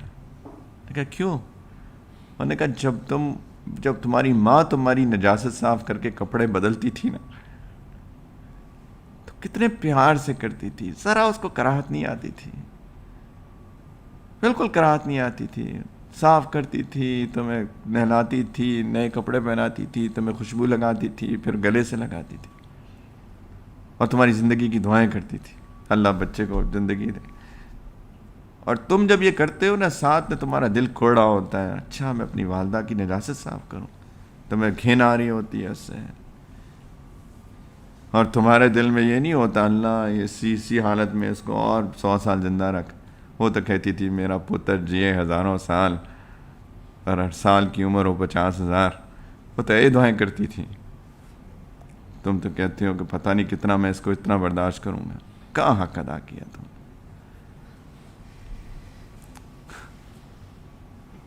ایک پاکستان میں تھا، تو کسی کے بارے میں کسی نے بتایا کہ وہ بہت ہی بدمعاش عیاش قسم کا ایک لڑکا تھا، لیکن اللہ کی شان کے وہ بچ جاتا تھا. برائیاں کر رہا ہے، غلطیاں کر رہا ہے، ایون چھوٹے چھوٹے جرائم میں پڑا ہوا تھا، تو لیکن پکڑا نہیں جاتا تھا، کچھ بھی نہیں ہوتا تھا. تو کسی نے بتایا کہ اس کی والدہ تھی، تو اس کی والدہ کا انتقال ہو گیا. تو کسی نے کہا اس کو کہ دیکھو تمہاری والدہ کا بھی انتقال ہو گیا، اب سنبھل کے چلنا، اب سنبھل کے چلنا۔ یہ بدمعاش آدمی ہے، جرائم مجرم پیشہ قسم کا انسان، نشہ اور اس طرح۔ والدہ کے انتقال ہوا، کسی نے کہا بیٹا اب سنبھل کے چلنا، اور ایسا ہی ہوا۔ یہ میں سچا واقعہ بتا رہا ہوں، ایسے ہوا۔ ودن 6 منتھ کسی نے اس کو قتل کر دیا، جبکہ سالوں اس نے دشمنیاں پالی ہوئی تھیں، اس نے گینگز بنائے ہوئے تھے اور سب کچھ۔ دشمنیاں تو اتنی ساری تھیں لیکن ہمیشہ بچ جاتا تھا۔ 6 مہینے کے اندر اس کو کسی نے گولی مار دی۔ یہ والدین کی دعائیں ہمارے جو پہرا کرتی ہیں نا، کیا نعمت اللہ نے دی ہے، کیا نعمت اللہ نے دی ہے۔ لیکن میں عام لوگوں کی بات کر رہا ہوں، پہلی بات تو قدر کر اپنے والدین کی، لیکن عام لوگوں کے بارے میں بات کر رہا ہوں۔ بوڑھے ہو جاتے ہیں تو سر پہ ہوتا ہے کہ یعنی بوجھ لگتی ہیں والدین، اگر بیمار ہوں اور بہت بوڑھے ہو جائیں تو کتنا جی لیں گے میرے بھائیوں۔ یہ 60 70 سال بھی ہوں تو بہت عمر ہے۔ دعا مانگتے تھے نبی کریم علیہ الصلوۃ والسلام، یا اللہ اس عمر سے بچائیں جس کو ارذل العمر کہا گیا ہے، کہ ایسی عمر جہاں پہ انسان پھر بچہ بن جاتا ہے، پھر اس کا قابو نہیں رہتا، اس کے قضاء حاجت پہ قابو نہیں رہتا، پھر ڈائپرز پہ آ جاتا ہے، جس طرح چھوٹا بچہ ڈائپرز کے اوپر ہوتا ہے، پھر اس کو سہارے کی ضرورت ہوتی ہے، پھر محتاج ہو جاتا ہے، پھر کوئی اس کو اٹھاتا ہے بٹھاتا ہے، جیسے بچے کو اللہ کے رسول صلی اللہ علیہ وسلم پناہ مانگتے تھے، اللہ اس عمر سے بچائیے گا۔ ہم سب کو مانگنی چاہیے اس عمر سے پناہ۔ تو یہ تو آ رہی ہے عمر، اگر کسی نے جیا نہیں جیا تو 60 70 سال کتنا جی لوں گا میں، کتنا جی لیں گے آپ، کتنا جی لیں گے ہم۔ تو عقل مند انسان وہ ہے جو کوئی اعمل للدنیا بقدر بقائک فیہا، دنیا کے لیے اتنا ہی کام کرو جتنا دنیا میں رہنا ہے۔ کیوں اپنی دماغ کو بے چین اور بے سکون کیا ہوا ہے، کیوں اپنے دل کے اندر بے سکونی پالی ہوئی ہے؟ کماؤ، محنت کرو، ضرور کرو، پھر جتنا اللہ دیں اس پہ کنٹینٹ ہو، اس کے اوپر پرسکون رہو، اسی کے اندر جتنی چادر اللہ نے دی ہے اتنی پیر پھیلاؤ، جتنا اللہ نے چادر دی ہے اتنی پیر پھیلاؤ۔ اللہ نے 1,00,000 دیا ہے تو 1,00,000 کو خرچ کرو، اللہ نے 1,000 دیا تو 1,000 کو خرچ کرو۔ ہمارا مسئلہ یہی ہے نا، اس کو دیکھا او یہ تو یہ کر رہا ہے تو میں کیوں نہ ایسا کروں، پھر میں قرضے لوں گا یا 3 جابز کروں گا یا اپنی بیوی کو بھی نوکری پہ لگاؤں گا اور سب کو کروں گا کہ تاکہ میں ان کے سٹیٹس کو میچ کر سکوں۔ لوگ کیا کہیں گے؟ پیئر پریشر، قرضے، ادھر سے بچی کی شادی کرنی ہے، ادھر سے قرضہ مانگا، ادھر سے قرضہ مانگا۔ کیوں آپ کو کرنی ہے؟ ایجاب قبول ہوتا ہے صرف شادی کے اندر، کیوں آپ کو اتنی؟ جی لوگ کیا کہیں گے؟ ورنہ پلیز اپنی زندگیوں کو اپنے آپ پہ ظلم نہ کریں، اپنے آپ پہ ظلم نہ کریں۔ اس دنیا کی اللہ کے ہاں کوئی حقیقت نہیں ہے۔ ترمذی شریف کی روایت ہے کہ لو كانت الدنيا تعدل عند الله جناح بعودة ما سقى كافرا منها شربة ماء اور شربة ماء، کہ اگر دنیا اللہ کے نزدیک ایک مچھر کے پر کے برابر بھی ہوتی، یعنی اتنی بھی نہیں ہے، ایک مچھر اس کا ایک پر، اگر اللہ کے نزدیک اس دنیا کی حقیقت اتنی سی بھی ہوتی، اللہ ان لوگوں کو جو اللہ کو نہیں مانتے ایک پانی کا ایک گھونٹ بھی نہ دیتے ہیں۔ لیکن دا فیکٹ کہ اللہ نے دنیا سب کے لیے کھولی ہے، اس کا مطلب دنیا کی کوئی حقیقت ہی نہیں ہے۔ یہی مطلب ہے نا اس کا۔ اگر آپ کو یہ گاربیج، یہاں پہ گاربیج ڈمپ ہے، آپ جائیں یہ گاربیج ڈمپ ہے، میں کہوں اگر آپ بہترین کام کریں گے تو آپ کو انعام کے اندر اس گاربیج ڈمپ کا اونر بنا دوں گا میں، کیا خیال ہے؟ بہت خوش ہوں گے۔ یہی بات ہے بالکل۔ اللہ تعالیٰ کہتے ہیں اچھا کرو، لگے رہو، یہ دنیا تمہاری، وہ دنیا اللہ کے نزدیک گاربیج ڈمپ سے بڑی چیز نہیں ہے، اور لو ہم خوش ہو رہے ہیں۔ واہ، اللہ کے نزدیک آخرت سب چیز ہے۔ ہمارا مسئلہ ہم دنیا کو قربان کر دیتے ہیں آخرت کے اوپر۔ اللہ نے شکوہ کیا قرآن کے اندر، بل تؤثرون الحیات الدنیا والآخرۃ خیر وابقی، کہ تم دنیا کی زندگی کو آخرت پہ ترجیح دیتے ہو، جبکہ آخرت بہتر زندگی بھی ہے، باقی رہنے والی بھی ہے، یہ تو ختم ہو جائے گی، اور تم اس کے پیچھے پڑے ہوئے ہو۔ اور جہاں پہ کمپیریزن آتا ہے، جہاں پہ کانفلکٹ آ جاتا ہے، وہاں تم دنیا کو پریفر کرتے ہو آخرت پہ۔ بے وقوف، کدھر ہے عقل؟ کیا کس قسم کا انٹلیکٹ ہے یہ؟ ہم سب کو پتہ ہے، کوئی ہے یہاں پہ جو کہے گا جی میں تو کانٹریکٹ کر کے آیا ہوں، میں نے 50 لاکھ سال زندہ رہنا ہے؟ کوئی بھی نہیں ہے۔ 100 سال بعد، آج کیا ہے 2021، 16 سپٹمبر 2121 میں ہم جو جتنے بیٹھے ہیں بچوں سمیت کوئی اس دنیا کے اوپر نہیں ہوگا, سارے نیچے ہوں گے 100 سال کے بعد. ہم سب بچوں سمیت, وہ جو بیبیز گود میں ہیں وہ بھی نیچے ہوں گے, دنیا کے اوپر کوئی نہیں ہوگا. اللہ کے رسول صلی اللہ علیہ وسلم نے ایک دو صحابہ کو یہ بات کی تھی کہ 100 سال بعد تم ہم میں سے جو آج جہاں ہے کوئی بھی اوپر نہیں ہوگا, سب زمین کے نیچے ہوں گے. ایسا ہی ہے. تو یہ تو سب مانتے ہیں. ایک موت ایک ایسا فنومینا ہے کہ اس کو ایتھیسٹ بھی مانتا ہے, ملحد بھی مانتا ہے, جو اللہ کا بعض اللہ انکار کرتا ہے وہ بھی مانتا ہے کہ موت تو آئے گی. تو پھر کیا بے وقوفی ہے یہ؟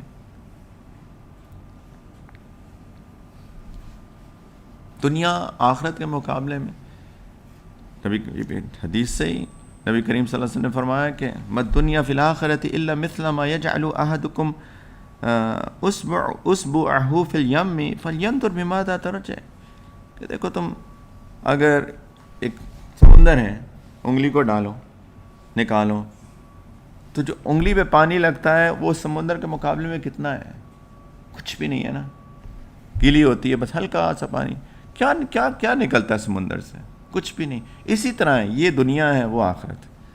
کر لو محنت اس کے مطابق. احادیث بھری پڑی ہیں, پڑھیں جا کے کسی کتاب کی, کسی حدیث کی کتاب کے کتاب الزہد پڑھیں, کتاب الرقائق پڑھیں, کتاب الادب پڑھیں, جا کے پڑھیں کتاب الزہد. کس طرح نبی کریم علیہ الصلوۃ والسلام نے بار بار صحابہ کو اس چیز کا ریمائنڈر دیا. ایک دفعہ صحابہ کے ساتھ جا رہے تھے تو ایک جگہ ایک بکری کا بچہ وہ پیدا ہو کے مر گیا ہوگا, تو اس کو لوگوں نے آ کے پھینک دیا کونے میں. تو نبی کریم صلی اللہ علیہ وسلم کی یہ تو ایک باقاعدہ سنت تھی, چاند موقع ملتا تھا مثال سے صحابہ کو ایک دم سے یاد کراتے تھے چیزیں. تو ایک دم نظر پڑی تو صحابہ کا کون اس بکری کے بچے کو خریدے گا؟ مرا ہوا بکری کا بچہ, ڈیڈ, اور بچہ اور ڈیڈ ہے تو اس کی تو آپ نہ کھال استعمال کر سکتے ہیں, نہ کچھ, نہ کھا سکتے ہیں, نہ ذبح کر سکتے ہیں. کون خریدے گا؟ کیا رسول اللہ, کون خریدے گا اس کو؟ دیکھیں اس کا جو مالک تھا اس نے ہی اس کو آ کے پھینک دیا, تو اس کو کون, اس کی کیا قدر و قیمت ہے؟ اللہ کے رسول صلی اللہ علیہ وسلم نے فرمایا کہ دیکھو دنیا کی قدر اللہ کے نزدیک اس بکری کے, مرے ہوئے بکری کے بچے سے بھی زیادہ کم ہے. اللہ کو کوئی پرواہ نہیں ہے اس دنیا کی. کن فی الدنیا کا انک غریب او عابر سبیل وعد نفسک من اہل القبور. اللہ اکبر. ایسے زندگی گزارو جیسے کہ ایک اجنبی شخص ہوتا ہے. ہم یہاں رہتے ہیں, کسی شہر چلے جائیں سیر کرنے, تو وہاں کیسے رہیں گے؟ صرف ضرورت, کھانا پینا, جس طرح ضروریات ہوتی ہیں ایسے رہو. یا کوئی مسافر ہو, اور نبی کریم صلی اللہ علیہ وسلم فرمایا کہ اپنے آپ کو شمار کرتے رہو کہ تم اہل قبور میں سے ہو. وہ میرا ٹھکانہ ہے, آنے والی ہے روزانہ. میرے بھائیوں, یہ میں ایسی بات نہیں کر رہا, ہم سب کو, مجھے بھی, آپ کو بھی, ہم سب کو روزانہ کم از کم ایک دفعہ ورنہ زیادہ اپنی موت کا استحضار کرنا چاہیے کہ اگر ابھی آئے گی تو میں کس حال میں ہوں, کلمہ پڑھوں گا نہیں پڑھوں گا. ہر روز ہم سب کو موت کا استحضار کرنا چاہیے. اور موت کوئی کلیمٹی نہیں ہے, موت کوئی المیہ نہیں ہے. موت ایک ٹرانزیشن فیز ہے بس, اس کے علاوہ کچھ بھی نہیں ہے. جیسے ہم ماں کے پیٹ میں تھے, اس دنیا میں آگے ایک ٹرانزیشن فیز تھا. اسی طریقے سے اس دنیا سے برزخ میں جانا ایک ٹرانزیشن فیز, ایک ٹرانزیشن ہے. اسی لیے اس کو انتقال کہتے ہیں. منتقل ہو جاتا ہے انسان یہاں سے وہاں, بس کوئی المیہ تھوڑی ہے. اور اللہ تعالیٰ کہہ رہے ہیں والآخرۃ خیر, وہ زیادہ بہتر ہے. ہم اسی پہ روتے رہتے ہیں. اگر آپ کو آپ کسی ہوٹل میں جائیں اور ہوٹل میں آپ نے بالکل ایک سمپل روم بک کیا ہو, یہ صرف مثال کے لیے بتا رہا ہوں, اور وہاں آپ جائیں اور وہ کہیں کہ جی ہم آپ کو جو ہوٹل کا سب سے بہترین 5 اسٹار ڈیلکس سویٹ ہے نا, اس پہ ہم آپ کو اپ گریڈ کر رہے ہیں. اب روئیں گے بیٹھ کے؟ مفت کوئی نہیں روئے گا نا, خوش ہوگا. بالکل ایسے ہی ہے. اللہ تعالیٰ کہہ رہے ہیں والآخرۃ خیر وابقیٰ, وہ بہتر ہے, وہ اپ گریڈ ہے تمہارا, وہ اپ گریڈ ہے.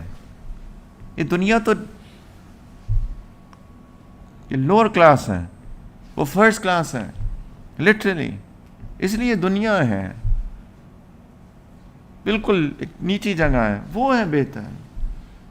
تو بیوقوفی ہے کہ انسان پریشان ہو، لیکن اس کی تیاری کرنی پڑے گی، یقیناً اس کی تیاری کرنی پڑے گی. ایسے تو نہیں آپ پہنچ جائیں سفر پہ. اور میں تو اگر ہم لوگ تو اگر خدا نہ خواستہ گھر سے آفس فون کے بغیر پہنچ جانا ہے تو پریشان رہتے ہیں. او مائی گاڈ، گھر فون چھوڑا ہے اپنا، ہے نا. کیسے گزرتا ہے وہ دن؟ کبھی ہوا ہے؟ نہیں ہوا. میرے ساتھ ہو چکا ہے.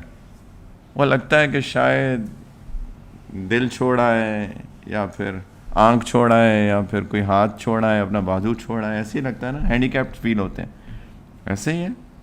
اور پھر فوراً جیسی چھٹی ہوئی نہیں، فوراً بھاگے، آج نہیں لیٹ کرنا، فون گھر پہ پڑا ہوا ہے. اور گھر پہنچ کے نہ سلام نہ دعا، سب سے پہلے فون نکال کے. ایک فون چھوڑنے پہ ہماری یہ حالت ہوتی ہے، اور وہ بھی وقتی طور پہ. تو میرے بھائیوں، اگر اس سفر پہ روانہ ہونا ہوگا اور کچھ ہماری ضروریات کا سامان ہی ساتھ نہیں ہے، تو پھر کیا بنے گا؟ یہ محنت کی ضرورت ہے اس کے لیے، پلیز. اور اس کے لیے میں نے جیسے عرض کیا، سب سے اصل چیز اللہ کے ساتھ تعلق اور اپنے اخلاق کی محنت. پلیز زندگی پرسکون بن جائے گی، زندگی پرسکون بن جائے گی، زندگی پرسکون بن جائے گی. پلیز میری آپ سے ایک ریکویسٹ ہے، میں اپنے آپ سے بھی کرتا ہوں، آپ سے بھی کرتا ہوں، کہ جیو اور جینے دو کے اصول پہ عمل کریں. لوگوں کو بھی جینے دیں، خود بھی جئیں. پلیز. ہم لوگوں نے کئی لوگوں کی زندگیاں مشکل بنائی ہوئی ہیں، خاص سب سے بڑھ کر اپنی بیویوں کی، اپنی اولاد کی، اپنی اولاد کی، اپنی اولاد کی. اولاد کے حقوق ہیں کہ نہیں ہیں؟ کیا خیال ہے؟ سب سے بڑا حق کیا ہے؟ ہاں کیا ہے؟ اچھا نام رکھنا، بڑی اچھی بات ہے. اس سے پہلے ایک اچھی عورت سے شادی کرنا. سیدنا عمر ہی کا واقعہ، ایک دفعہ ان کے پاس ایک باپ اپنی بیٹے کو لے کے آیا،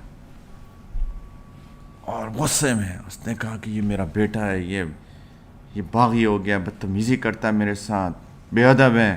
سیدنا عمر نے اپنا درہ نکال لیا. تو انہوں نے کہا کہ پلیز میری ایک بات سن لیں.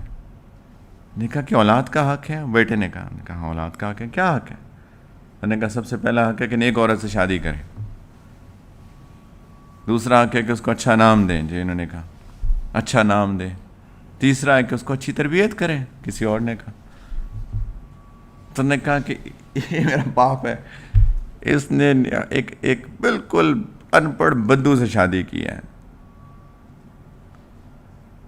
جس کو نیکی نام کا نہیں تھی. اس نے میرا نام اتنا برا رکھا ہے، اور نہ ہی اس کے پاس کوئی وقت تھا کہ میری تربیت کرتا. سیدنا عمر نے وہ درہ اس کے باپ کو مارا. پلیز سب کے حقوق تھے، ان پیارے پیارے بچوں کے حقوق تھے، والدین کے حقوق دو بچوں. مجھے یہ خبر ملی ہے کہ میں چونکہ اولاد کے حقوق پہ بھی بات کرتا ہوں، تو ہماری اس محفل میں سے ایک بچے نے جا کے اپنی ماں کو کہا کہ دیکھیں شیخ صاحب کہتے ہیں کہ اپنے اولاد کے حق نہیں دیتے والدین. استغفر اللہ. بچوں، میں بتا چکا ہوں والدین کیا چیز ہوتے ہیں، میں بتا چکا ہوں. ولا تقل لهما اف، اف بھی نہیں کہنا. ولا تنہرہما، چھڑکنا نہیں ہے، بدتمیزی نہیں کرنی، بے ادبی نہیں کرنی. وقل لهما قولا کریما، پیار محبت عزت سے بات کرنی ہے. واخفض لهما جناح الذل من الرحمہ، عاجزی کے ساتھ بچ جانا ان کے سامنے، دعائیں کرنی ہے. وقل رب ارحمہما کما ربیانی صغیرا، اللہ ان پر رحم کرے جیسے میرے بچپن میں انہوں نے مجھ پہ رحم کیا تھا. والدین کی عزت کریں، اولاد کی عزت کریں، بیوی کی عزت کریں، شوہر کی عزت کریں. سب کو سپیس دیں، ان کے حقوق دیں، محبت کریں، پیار بانٹیں. جیو جینے دو، معاف کر دو، کوئی بات نہیں ہے. غلطی ہوگی جانے دو، معافی مانگے معاف کر دو، کوئی بات نہیں ہے. کیا پیارا گھر ہو جہاں پہ کوئی بحث مباحثہ لڑائی نہ ہوتی ہو. واہ کیا مزہ ہے نا، اس گھر میں کتنا مزہ آتا ہے. جہاں گھر میں سکون ہو، پیار ہو، مسکراہٹ ہو، معاف کر دیں، درگزر کا جذبہ ہو. اخلاق اچھے بنائیے اپنے. گھر سے شروع کریں، باقیوں سے شروع کریں، اپنے اوپر محنت کریں. میں اپنے آپ کو یاد دہانی کرا رہا ہوں ان سب باتیں کر کے. اگر میری بیوی کہے کہ یہ اچھا انسان ہے تو میں اچھا انسان ہوں، ورنہ میں برا انسان ہوں. اور میں اپنے آپ کو اچھا بنانے کی کوشش کر رہا ہوں. یہ اور بات ہے میں فیل ہو جاتا ہوں، لیکن اپنے آپ کو یاد دہانی تو کراتا ہوں، کوشش کر رہا ہوں، محنت کر رہا ہوں. لیکن پلیز محنت کریں اپنے اوپر، اپنے اخلاق اچھے بنائیے. اگر سخت مزاج ہیں تو نرم مزاج بننے کی کوشش کیجیے. نرمی سے وہ ملتا ہے جو سختی سے نہیں ملتا. حدیث کا مفہوم بتا رہا ہوں. ہمیں غصہ آ جاتا ہے چھوٹی چھوٹی بات کے اوپر، بچوں پہ سختی، بچوں کو ڈانٹ ڈپٹ، بچوں کو مار پیٹ. ایون اپنے اسٹوڈنٹس کے ساتھ ہم سختی کرتے ہیں کئی دفعہ. اپنے آپ کو ایک لرننگ پروسیس، ایک ڈیولپمنٹ پروسیس ہونا چاہیے ہمارے. اگر میں سمجھتا ہوں بے جا سختی کرتی، کئی دفعہ کرنی پڑتی، بے جا سختی کرتی تو استغفر اللہ، جا کے ریفلیکٹ کریں، معافی مانگیں اللہ سے، اپنے آپ کو اگلے دن اس کو کمپنسیٹ کریں، ساماں اپنے آپ کو نرم بنانے کی کوشش کریں. ایک مجاہدہ، ایک محنت. دیکھیں زندگی میں کیسے سکون آتا ہے. یہ سب سے بڑی چیز. اور اللہ کے ساتھ تعلق، آف کورس نماز اپنی اچھی بنائیے. یہ دنیا اور آخرت دونوں کا، اس میں آتا ہے سکون. اور جو اللہ دے اس پہ راضی ہو جائے، بالکل راضی ہو جائیں اس کے اوپر، اس پہ راضی ہو جائے. تیسری نصیحت انہوں نے جو کی، حکمت. پہلی، اعمل للدنیا بقدر بقائک فیہا، دنیا کی اتنی کام کرو، اتنی محنت کرو جتنا دنیا میں رہنا ہے. واعمل للآخرۃ بقدر بقائک فیہا، آخرت کی اتنی محنت کرو جتنی آخرت میں رہنا ہے.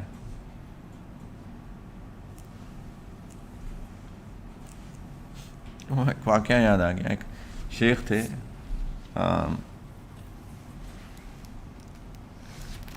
تو وہ یا شیخ تھے یا کوئی بزرگ تھے، کشتی چلاتے تھے. تو کشتی میں ایک دفعہ ایک ایسی جگہ تھی جہاں پہ ایک نہر پڑتی تھی اور ادھر بھی آبادی تھی ادھر بھی آبادی تھی. تو بچوں کا سکول دوسری طرف تھا، نوجوان بچیوں کا سکول. تو یہاں پہ روزانہ وہ ابرا ہائر کر کے تو اس طرف جاتے تھے، ٹیکسی، واٹر ٹیکسی. تو وہاں پہ پھر واپس آتے تھے. تو ایک دن جا رہے تھے تو نہر کے اندر یا وہ جو بھی سمندر سا دریا سا تھا اس میں طوفان سا آ گیا. اچھا، وہ جب بھی وہ چونکہ بڑے بزرگ سے آدمی تھے، شیخ سے، تو یہ نوجوان بچے اسکول جاتے تھے، پڑھتے تھے، لکھتے تھے، میتھس، فزکس، کیمسٹری، بایولوجی، یہ تو ایسے ہی کہہ رہا ہوں جو بھی اس وقت کے. تو یہ سمپل سے تھے، تو ان کا مذاق اڑاتے رہتے تھے ہر وقت. کہتے تھے آپ کیا کشتی چلاتے ہیں، آپ کو کوئی کام ہی نہیں آتا، ہم اسکول جاتے ہیں، آپ تو کبھی اسکول نہیں گئے. یہ بڑے اللہ والے آدمی تھے، مسکراتے تھے. تو ہمیشہ کہتے تھے وہ آپ نے تو اپنی آدھی زندگی ضائع کر دی، آپ نے تو کچھ کیا ہی نہیں، پڑھا لکھا نہیں. تو اس دن طوفان آ گیا. تو جب طوفان آیا تو ان بزرگوں نے، وہ بڑے پریشان ہو گئے بچے کہ اب ڈوب نہ جائیں. تو بچے ملا تھے، انہوں نے بچوں سے پوچھا کہ تمہیں تیرنا آتا ہے، تیرنا سیکھا ہے؟ انہوں نے کہا تیرنا تو نہیں سیکھا. انہوں نے کہا تو نے اپنی ساری زندگی تباہ کر دی. بالکل ایسے ہی معاملہ ہے کہ دنیا، آخرت، دنیا، انسان کی دنیا تباہ ہوتی ہے. میرے بھائیو، آخرت کی محنت نہیں کریں گے تو پوری آخرت تباہ ہو جاتی ہے.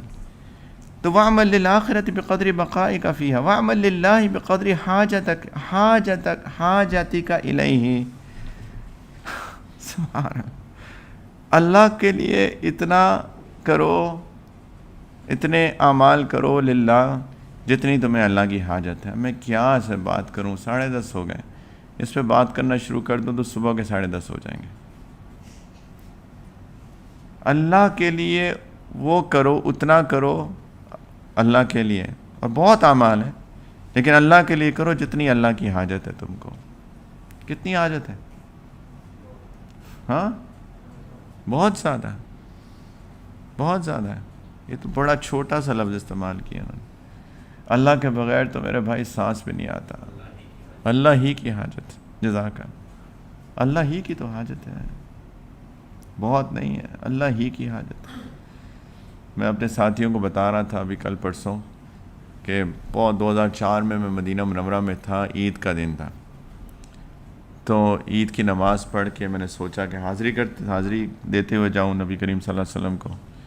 تو وہ ایک چونکہ ساری وہ لاکھوں کا مجمع ہوتا ہے، عید پڑھنے آئے ہوتے ہیں، ان میں سے اکثر چاہتے ہیں کہ ہم حاضری کے بعد ہی جائیں. تو میں لائن میں کھڑا تھا، ایک دم سے پیچھے سے پتہ نہیں کیا ہوا کہ کسی نے پش کیا، تو ایک ریپل افیکٹ ٹک ٹک ٹک ٹک آگے ہو کے تو پیچھے سے بوجھ بنا، آگے میرے بندے، پیچھے ایک پش، اور میں کرش ہو گیا. لٹرلی کھڑا ہوں، گرا نہیں ہوں، کھڑا ہوں، لیکن میں بالکل کرش ہو گیا ان دو لوگوں کے درمیان.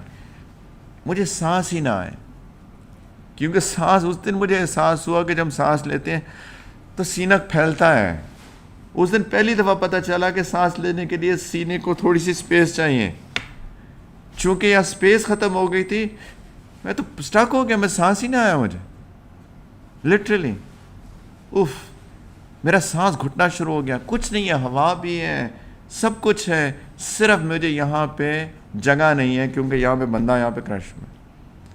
میں نے آگے والے بندے کو اپنے ہاتھ کسی طریقے سے ادھر کر کے آگے والے کو پش کیا. کیا کرتا، جان بچانی تھی، کیونکہ مجھے لگا تھا میرا دم نکل جائے گا یہاں پہ. میں نے اپنے اس کو تھوڑا سا پش کیا کہ مجھے 2 سینٹی میٹر ہی صحیح جگہ مل جائے یہاں پہ، تاکہ میرا سینہ پھیل جائے، کھل جائے، سانس آ جائے، میں زندہ رہ لوں.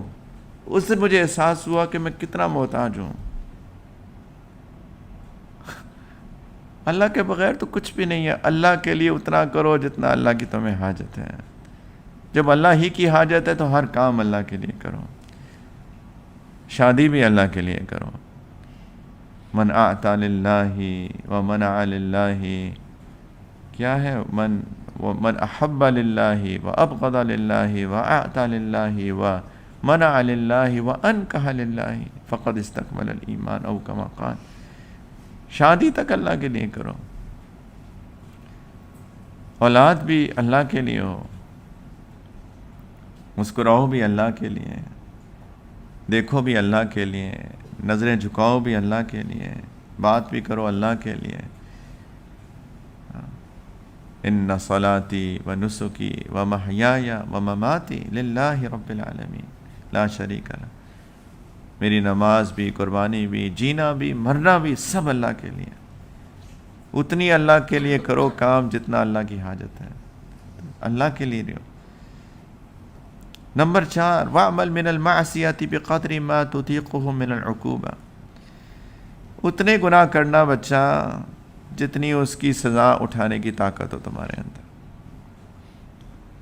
جتنی گناہ کے بعد سزا اٹھانے کی طاقت ہو نا، اتنے گناہ کرنا. اپنے بیٹے کو نصیحتیں کر رہے ہیں، یہ 6 نصیحتیں حکمت والی. کہتے ہیں پوری میری حکمت کا مجموعہ ہے، اس کا خلاصہ ہے، اس کی سمرائزڈ ورژن ہے. اتنے گناہ کرنا جتنی سزا اٹھانے کی طاقت ہو. کسی نے کبھی جہنم کے احوال پڑھے ہیں؟ اگر نہیں پڑھے تو کوئی حدیث کی کتاب کھول لیں، صفت و جہنم پڑھ لیں کہ جہنم ہے کیا. قرآن کو کبھی تفکر سے پڑھ لیں کہ جہنم ہے کیا. چلے میں آسان کر دیتا ہوں، ہر جمعے کو سورہ کہف پڑھتے ہیں، سورہ کہف کو تھوڑا تفکر سے پڑھ لیں کہ جہنم ہے کیا. 30واں جز کبھی تفکر سے پڑھ لیں کہ جہنم ہے کیا. 30واں جز کہ جہنم کیا ہے. نہیں برداشت کر سکتے، ایک لمحہ نہیں کر سکتے، ایک سیکنڈ نہیں کر سکتے. تو اتنے ہی گناہ کرنا اللہ کی نافرمانی جتنی اس کی سزا اٹھانے کی طاقت. نمبر 5، وَاسْأَلْ مَن لَّا يَحْتَاجُ إِلَىٰ أَحَدٍ.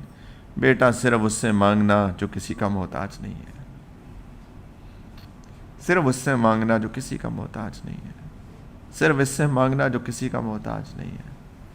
سب محتاج ہیں، میں بھی محتاج ہوں، آپ بھی محتاج ہیں. میں آپ سے کیا مانگوں؟ میں آپ سے کیوں مانگوں؟ صرف اس سے مانگنا جو کسی کا محتاج نہیں. اور وہ ایک ہی ذات ہے، اللہ کی.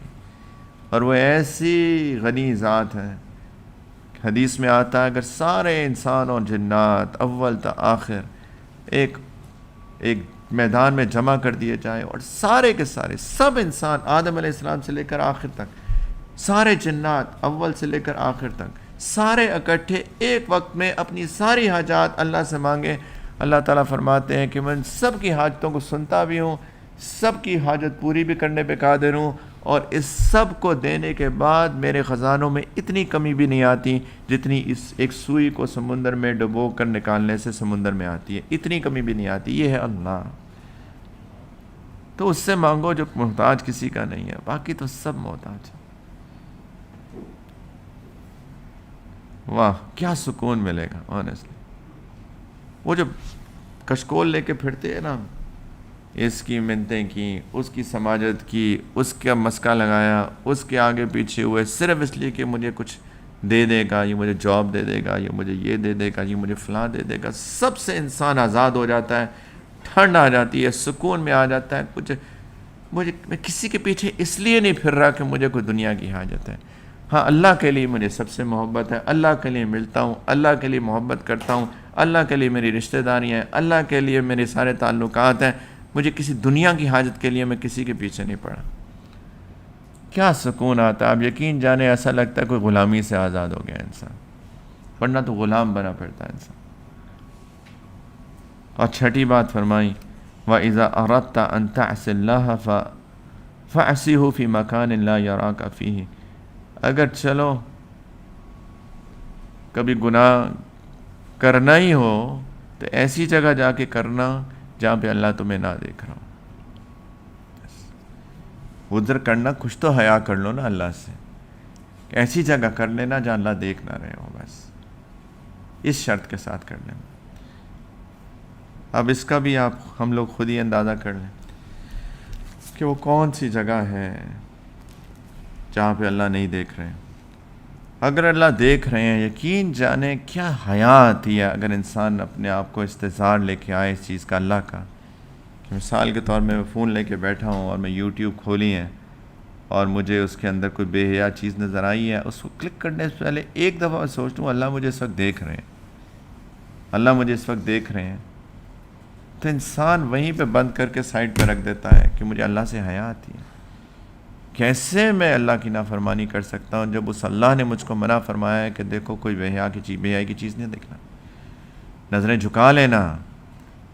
قل للمؤمنین یغضوا من ابصارہم ویحفظوا فروجہم، اپنی شرمگاہ کی حفاظت کرنا۔ تو ایسی جگہ پہ انسان گناہ کرے جہاں اللہ نہ دیکھ رہے ہوں۔ اگر استحضار ہو جائے اللہ مجھے دیکھ رہے ہیں، ہوا معکم اینما کنتم، وہ اللہ تمہارے ساتھ ہیں جہاں تم ہو، تو پھر انسان گناہ نہیں کرے گا۔ اور گناہ ہی وہ چیز ہے جو انسان کو بے سکونی کی کیفیت میں لے کے جاتا ہے، آپ مانیں یا نہ مانیں۔ بہت سارے گناہ انسان مزے کے لیے کرتا ہے نا، آنکھ کے مزے کے لیے، شرمگاہ کے مزے کے لیے، باقی زبان کے مزے کے لیے غیبتیں کر رہا ہے بیٹھ کے، لوگوں کی باتیں، گوسپنگ، چٹ چیٹ۔ ابھی یہ محفل ختم ہوگی نا تو لوگ باتیں شروع کر دیں گے۔ خواتین تو پتہ نہیں کس طرح برداشت کر رہی ہیں پورا وقت، زبان تھک گئی ہے چپ رہ کے، تو اس کو ریلیکس بھی تو کرنا ہوتا ہے نا ہم کو۔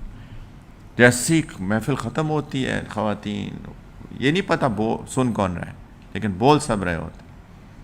معافی چاہتا ہوں میری بہنوں بچیوں، لیکن میں ایک ریالٹی بتا رہا ہوں، تھوڑا سا انسان محاسبہ کر لے، اگر میں وہ ہوں تو کیوں میں بول رہا ہوں۔ دو خواتین کو ایک کمرے میں آدھے گھنٹے کے لیے بند کر دیں، ان کی زندگی کے جو بچپن سے لے کر ابھی تک کے سارے احوال دوسری خاتون کو پتہ چل جائیں گے۔ میں کوئی مبالغہ نہیں کر رہا، یقین جانیں۔ میرا والد کون ہے، وہ کیا کام کرتے ہیں، میرا شوہر کون ہے، میرا شوہر اچھا ہے، میرا شوہر اچھا نہیں ہے، وہ میرے ساتھ کیسے معاملات کرتا ہے، اچھے کرتا ہے، برے کرتا ہے، سب دونوں کو پتہ چل جائیں گے۔ آدھا گھنٹہ دے دیں دو اجنبی خواتین کو ایک کمرے میں بند کر دیں، آدھے گھنٹے کے نہیں۔ استغفر اللہ۔ زبان مزے بہت آتے ہیں بولنے سے، بہت مزہ آتا ہے، لیکن اس سے سکون نہیں آتا، بد نظری سے سکون نہیں آتا، شہوات پوری کرنے سے سکون نہیں آتا جو شریعت کی حدود کے باہر ہیں۔ وہ وقتی طور پہ مزہ آتا ہے، اس کے بعد دل کے اندر ایسے اندھیرا چھاتا ہے کہ انسان کو ایک ان وانٹیڈ اور یا ان نوئنگ ڈپریشن ہو جاتی ہے، یقین جانیں۔ اس کے بعد ایک ڈپریسو انسان کی سچویشن میں چلا جاتا ہے، اور پھر وہ سکون کی تلاش کرتا ہے، وہ ایک بے چینی، اس کی روح بے چین ہو جاتی ہے، تو گناہ ہی انسان کو خراب کرتے ہیں. انسان کی وہ دوستوں کے اندر یاروں میں بیٹھے ہیں، گپ شپ ہاں ہاں ہو کہہ مار رہے ہیں، سگریٹ پی رہے ہیں، شیشے پی رہے ہیں. آپ کے خیال میں اس کے بعد ایک شدید سکینت نازل ہوتی ہے؟ اس کے بعد قطعاً نہیں. روح بے چین ہو جاتی ہے، روح بے چین ہو جاتی ہے، انسان کے اندر ایک ڈپریشن شروع ہو جاتی ہے. تو میرے بھائیوں، گناہ سے بچیں.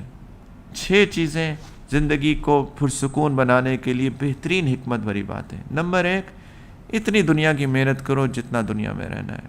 کنٹینٹ رہو، جو اللہ دے اس پہ سکون رہو.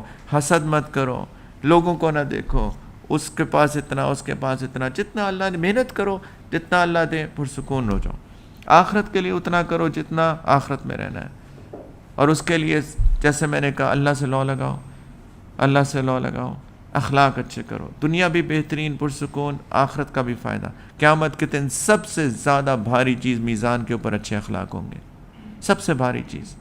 نوافل نہیں کسی نے پڑھے، تہجد نہیں پڑھی، چاش نہیں پڑھی، اوابین نہیں پڑھی، تسبیحات نہیں پھیری، کوئی چلے نہیں لگائے، کوئی تبلیغ میں نہیں کیا، کچھ بھی نہیں کیا. اخلاق اچھے ہیں نا، فرائض پورے کرتا ہو، 5 نماز پڑھتا ہو، رمضان کے روزے رکھتا ہو، زکوٰۃ دیتا ہو، حج کیا ہو اگر استطاعت ہے. اخلاق اچھے ہوں. یقین جانے جس کے اخلاق اچھے نہیں ہیں اور اس نے بہت نفل چیزیں کی ہیں، یہ بندے کے اعمال قیامت کے دن بھاری ہو جائیں گے. حدیث میں آتا ہے اچھے اخلاق سب سے بھاری چیز ہے میزان پر، ترازو پر. اور اتنا اللہ کے لیے کرو جتنا اللہ کی حاجت ہے، اور اللہ ہی کی تو حاجت ہے. ہر کام اللہ کے لیے کرو، اللہ کے لیے جیو. اتنے گناہ کرو جتنا سزا برداشت کرنے کی طاقت ہے، اور بالکل نہیں ہے. اگر ہو جائے بے حیثیت بشر انسان، اور ہم سب سے غلطیاں ہوتی ہیں، فوراً معافی مانگ، استغفر اللہ، فوراً معافی مانگو، استغفر اللہ، توبہ کر لو. اس سے مانگو جو کسی کا محتاج نہیں ہے. جو محتاج ہیں اللہ کے، ان سے کیا مانگنا. غلامی سے آزاد ہو جاؤ گے، سکون آ جائے گا، سکون آ جائے گا. حق بات کرو، حق زندگی جیو. لوگوں کے لیے جھوٹ مت بولو، لوگوں کے لیے بددیانتی مت کرو، لوگوں کے لیے شریعت مت توڑو. وہ کیا کہے گا اور وہ کیا کہے گی، کیا غلامانہ ذہنیت. اس کے لیے میں شریعت توڑ رہا ہوں، سنت توڑ رہا ہوں، غلط کام کر رہا ہوں، اور وہ پھر بھی خوش نہیں ہوگا بندہ. تو اس سے مانگو جس کو کسی کی حاجت نہیں. اور آخری بات، اگر نفس ابھارے کہ گناہ کرنا ہی کرنا ہے، اس وقت سزا بھی بھلا دیں، تو ایسی جگہ ڈھونڈ کے کرنا جہاں اللہ نہ دیکھ رہے ہو. بس ایک شرط کے ساتھ، یہ شرط پوری ہو جائے تو گناہ کر لینا. لیکن اگر یہ شرط پوری نہ ہو تو اللہ کی نافرمانی مت کرنا. کچھ تو حیا کرو اللہ سے جس کے ہم محتاج ہیں. یہ 6 اصول، حکمت بھری باتیں، جو اس کی زندگی میں جو واقعی میں اپنا لے گا، یقین جانے اس کی زندگی میں ایسا سکون آئے گا، ایسی پرسکون زندگی گزرے گی کہ جس کی کوئی حد ہی نہیں ہے. خوش. اگر کوئی غمی ہوگی تو انسان کو بس اپنی نماز کی فکر ہوگی، نماز اچھی نہیں ہو رہی. انسان کو فکر اس چیز کی ہوگی، غمی اس چیز کی ہو رہی کہ میری تلاوت میں مجھے مزہ نہیں آ رہا، تفکر میرا ٹھیک نہیں ہو رہا. اگر فکر ہوگی کسی چیز کی تو اس چیز کی فکر ہوگی کہ میری تکبیر اولیٰ مس ہو رہی ہیں، میں نماز مسجد میں میری ساری کیوں نہیں ہو رہی ہیں، میری کیوں آنکھ دیر سے کھلتی ہے. فکر اس چیز کی ہوگی کہ میری تہجد کیوں قضا ہو جاتی ہے. فکر اس چیز کی ہوگی کہ میں زیادہ بہتر انسان کیوں نہیں بن سکتا، میرا دل بڑا کیوں نہیں ہو رہا، میں اگر 10 خرچ کرتا ہوں تو 20 خرچ ہونے پہ کیوں میری تکلیف ہوتی ہے. میں یہ فکریں ہوں گی میری. اور یہ ساری فکریں انسان کو بہترین بنانے کے لیے ہوں گی، انسان کو اللہ کے قریب کرنے کے لیے ہوں گی. اللہ کسی بھی شخص کے اندر 2 فکروں کو جمع نہیں کرتے، آخرت کی فکر اور دنیا کی فکر. یہ یاد رکھ لیں، اللہ کسی کے اندر 2 فکروں کو جمع نہیں کرتے. یا دنیا کی فکر ہوگی یا آخرت کی فکر ہوگی. جس کے اندر آخرت کی فکر ہوگی، دنیا کی فکریں اس کے دل سے اللہ نکال دیں گے، سکون کی زندگی گزرے گی. اللہ تعالیٰ سب سے پہلے مجھے اور ہم سب کو، کاش میں تو تمنا کرتا ہوں اپنی ذات کے لیے، کاش کہ یہ چیزیں میرے دل میں آ جائیں، میرے دل و دماغ میں اتر جائیں اور میری زندگی ایسی بن جائیں. میں اس کی تمنا کرتا ہوں اپنی ذات کے لیے سب سے پہلے اور سب کے لیے. پھر دیکھیں، پھر انسان بسیں گے دنیا میں، پھر انسان بسیں گے، پھر محبتیں پھیلیں گی، پھر سلام سلامن سلامن کی صدائیں اٹھیں گی. جنت میں ہوگا نا، سلامت سلامت، سب سلام، سب سلامتی، سب خیر، سب کا بھلا، سب کی خیر، یہ صدائیں اٹھیں گی. واہ کیا زندگی ہے، کیا دنیا، کیا پرسکون زندگی گزرے گی. لیکن اللہ کرے چھوٹ نہیں ہوگا، بددیانتی نہیں ہوگی، دھوکہ نہیں ہوگا، چوری نہیں ہوگی، ڈاکے نہیں ہوں گے، عدالتیں خالی ہو جائیں گی. اس لیے کیونکہ میں تو معاف کیا، جانے دو، کوئی بات نہیں، دوسروں کے لیے جینا. کیوں انسان حرام کمائے گا؟ اسی پہ کنٹینٹ ہوگا، سکون ہوگا، ساری دنیا جنت بن جائے گی. وہ جو دنیا جنت بنانے کے چکروں میں پڑے ہوئے ہیں نا، جو ہم کہہ رہے ہیں اگر بنانی ہی ہے تو یہ ہے طریقہ میرے بھائیو جنت بنانے کا، نہ کہ لینڈ کروزز خرید کے اور 10 بیڈ روم کے مینشنز بنا کے. یہ ہے سکون، یہ ہے جنت بنانے کا طریقہ. لیکن اس سے آخرت بھی بنے گی، آخرت کی جنت بھی بنے گی. اللہ تعالیٰ عمل کی توفیق دے. وآخر دعوانا ان الحمدللہ رب العالمین. تو آج تو واقعی توبہ کر کے جاتے ہیں نا، پکی. میں بھی کرتا ہوں انشاءاللہ. آج سچی توبہ ایک دفعہ پھر کرتے ہیں، اور واقعی میں کرتے ہیں، اور اپنے اوپر محنت کرنے کا بھی ایک عزم لے کے جاتے ہیں کہ اخلاق میرے اچھے ہو جائیں، میری زبان میٹھی ہو جائے، میرا مزاج نرم ہو جائے، میرا غصہ قابو میں آ جائے، میری نظر قابو میں آ جائے، میری شرمگاہ قابو میں آ جائے، معاف کرنے کا جذبہ دل میں آ جائے، شریعت سنت پہ پورے عمل کرنے کی ایک محنت مجاہدے کی فکر کے ساتھ انشاءاللہ آج ہم جائیں. سچے دل سے توبہ کرتے ہیں ہم سب لوگ، میں بھی کرتا ہوں. سب لوگ سے توبہ کی نیت سے یہ کلمات پڑھ لیں میرے ساتھ. اگر کوئی بیعت توبہ کرنا چاہتا ہے تو بیعت کی نیت بھی کر سکتا ہے. تو سب کہے بسم اللہ الرحمن الرحیم، لا الہ الا اللہ محمد الرسول اللہ، آمنت باللہ وملائکتہ وکتبہ ورسلہ والیوم الآخر والقدر خیرہ وشرہ من اللہ تعالی والبعث بعد الموت. آمنت باللہ کما ہوا بأسمائہ وصفاتہ وقبلت جمیع احکامہ اقرار باللسان وتصدیق بالقلب. اشہد ان لا الہ الا اللہ واشہد ان محمدا عبدہ ورسولہ. استغفر اللہ ربی من کل ذنب واتوب الیہ برحمتک یا ارحم الراحمین. کہ فرائض کی پابندی تو اللہ سے امید ہے کہ آپ لوگ کر رہے ہیں. ماشاءاللہ میں سے بہت ساتھی بہت عرصے سے بات سن رہے ہیں، تو نمازیں تو سب کی ہو رہی ہیں. مرد حضرات سے میں ہمیشہ ریکویسٹ کرتا ہوں کہ پلیز مسجد میں نماز پڑھا کریں، یا جماعت سے پڑھا کریں، کم از کم جماعت سے، مصلی میں، یا جو بھی آفس کا آپ کا ہے جماعت سے پڑھا کریں. جب آفس میں بھی ہو 2 3 4 لوگ اکٹھے ہو جائیں، ایک امام بن جائے، 3 مقتدی بن جائیں، جماعت سے پڑھیں نماز. پلیز جماعت سے پڑھا کریں. جو جماعت سے پڑھتے ہیں کوشش کریں تکبیر اولیٰ سے پڑھا کریں. تھوڑا سا پہلے چلے جائیں، کیوں ہم کو آخری لمحے میں جانا ہے؟ تھوڑا سا وقت سے پہلے چلے جائیں، 1 2 منٹ کم از کم. اچھا ہے کہ جا کے اتنا وقت ہو. فجر تو سنتے گھر میں پڑھ کے جائیں، اس کے بعد تحیۃ المسجد نہیں ہے، کیونکہ فجر کی سنتوں اور فجر کے فرائض میں کوئی درمیان میں نفل نہیں ہے. وہ اس کے علاوہ باقی نمازوں میں تھوڑا پہلے جا کے 2 رکعت تحیۃ المسجد پڑھ لیں انسان.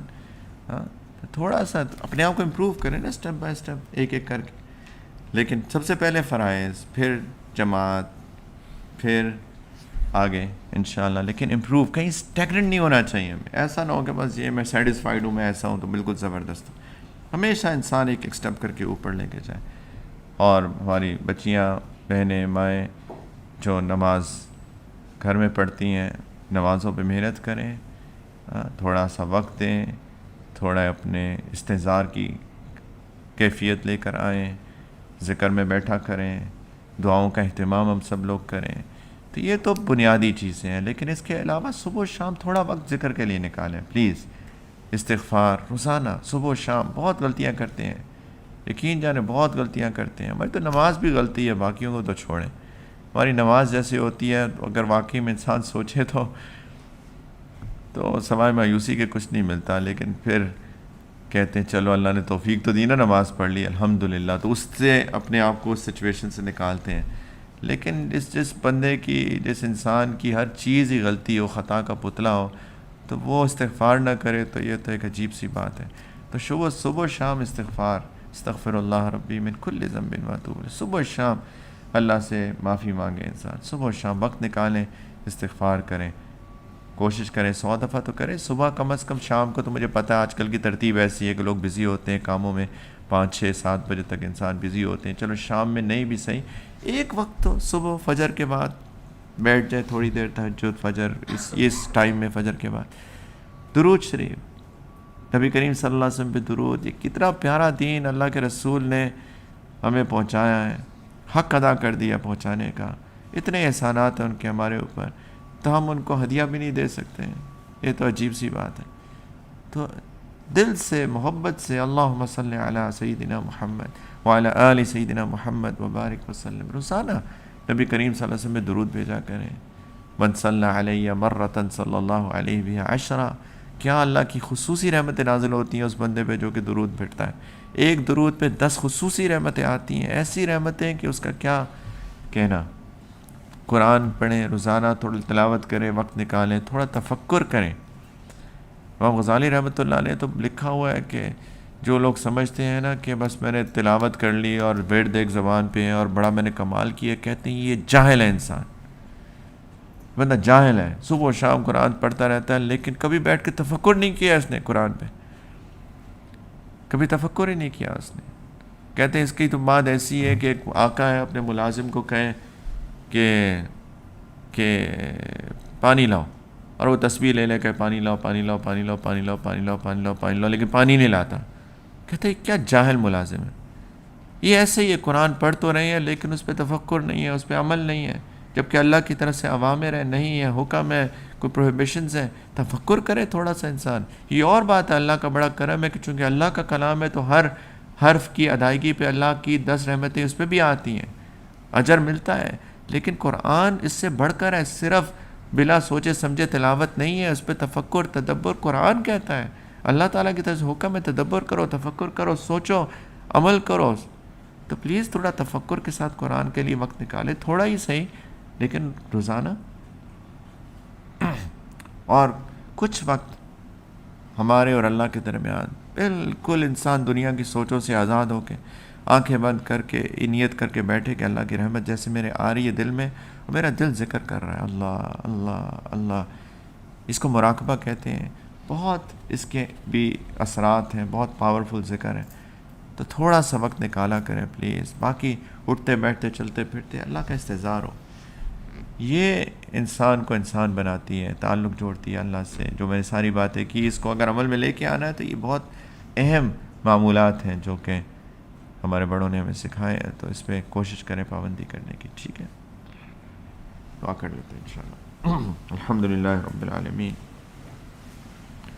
اللہم صلی علی سیدنا محمد وعلی آل سیدنا محمد وبارک وسلم، جزا اللہ عنا سیدنا محمد صلی اللہ علیہ وسلم ما هو اہلہ، یا حی یا قیوم برحمتک نستغیث، یا حی یا قیوم برحمتک نستغیث، یا حی یا قیوم برحمتک نستغیث، یا حنان یا منان یا بدیع السماوات والارض و یا ذا الجلال والاکرام، یا رحمان یا رحیم یا حفیظ یا سلام، یا ہادی یا مؤمن یا کریم یا غفار یا ستار، یا رزاق یا معز یا باسط، یا دافع البلیات و یا قاضی الحاجات و یا شافی الامراض، یا اللہ لا الہ الا انت سبحانک انا کنا من الظالمین، ربنا ظلمنا انفسنا وان لم تغفر لنا وترحمنا لنکونن من الخاسرین، رب اغفر وارحم وانت خیر الراحمین۔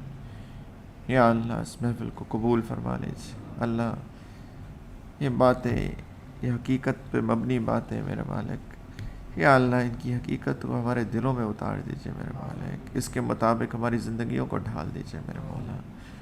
یا اللہ ہمیں عقل سلیم بھی عطا فرمائی اور ہمیں قلب سلیم بھی عطا فرمائی میرے مولا، ہمارے باطن کی ظلمتیں دور کر دیجیے، اللہ ہمارے باطن کو منور کر دیجیے، اپنے عشق سے منور کر دیجیے، اللہ نبی کریم علیہ السلام کی جانثار محبت سے منور کر دیجیے، ایمان یقین اخلاص کے نور سے منور کر دیجیے، قرآن و حدیث کے نور سے منور کر دیجیے، علم و ذکر کے نور سے منور کر دیجیے میرے مولا، جو بھی ہمارے گناہوں کی وجہ سے جو ہم پہ آفتیں ہیں، ہمارا قبض کی کیفیات ہے، ہماری روحانی تنزلی کے شکار ہو چکے میرے مولا، ہمارے دل و دماغ یا اللہ وہ ان یا اللہ ان پہ اثر ہو چکے، برے اثرات آ چکے میرے مالک، ہماری توبہ قبول کر کے میرے مالک ان سب برے اثرات کو دور کر کے، ہمارے باطن کی ظلمت کو دور کر کے اس کو منور فرما دیجیے اللہ، ایمان کی حلاوت عطا فرما دیجیے اللہ، ایمان کی کیفیات عطا فرما دیجیے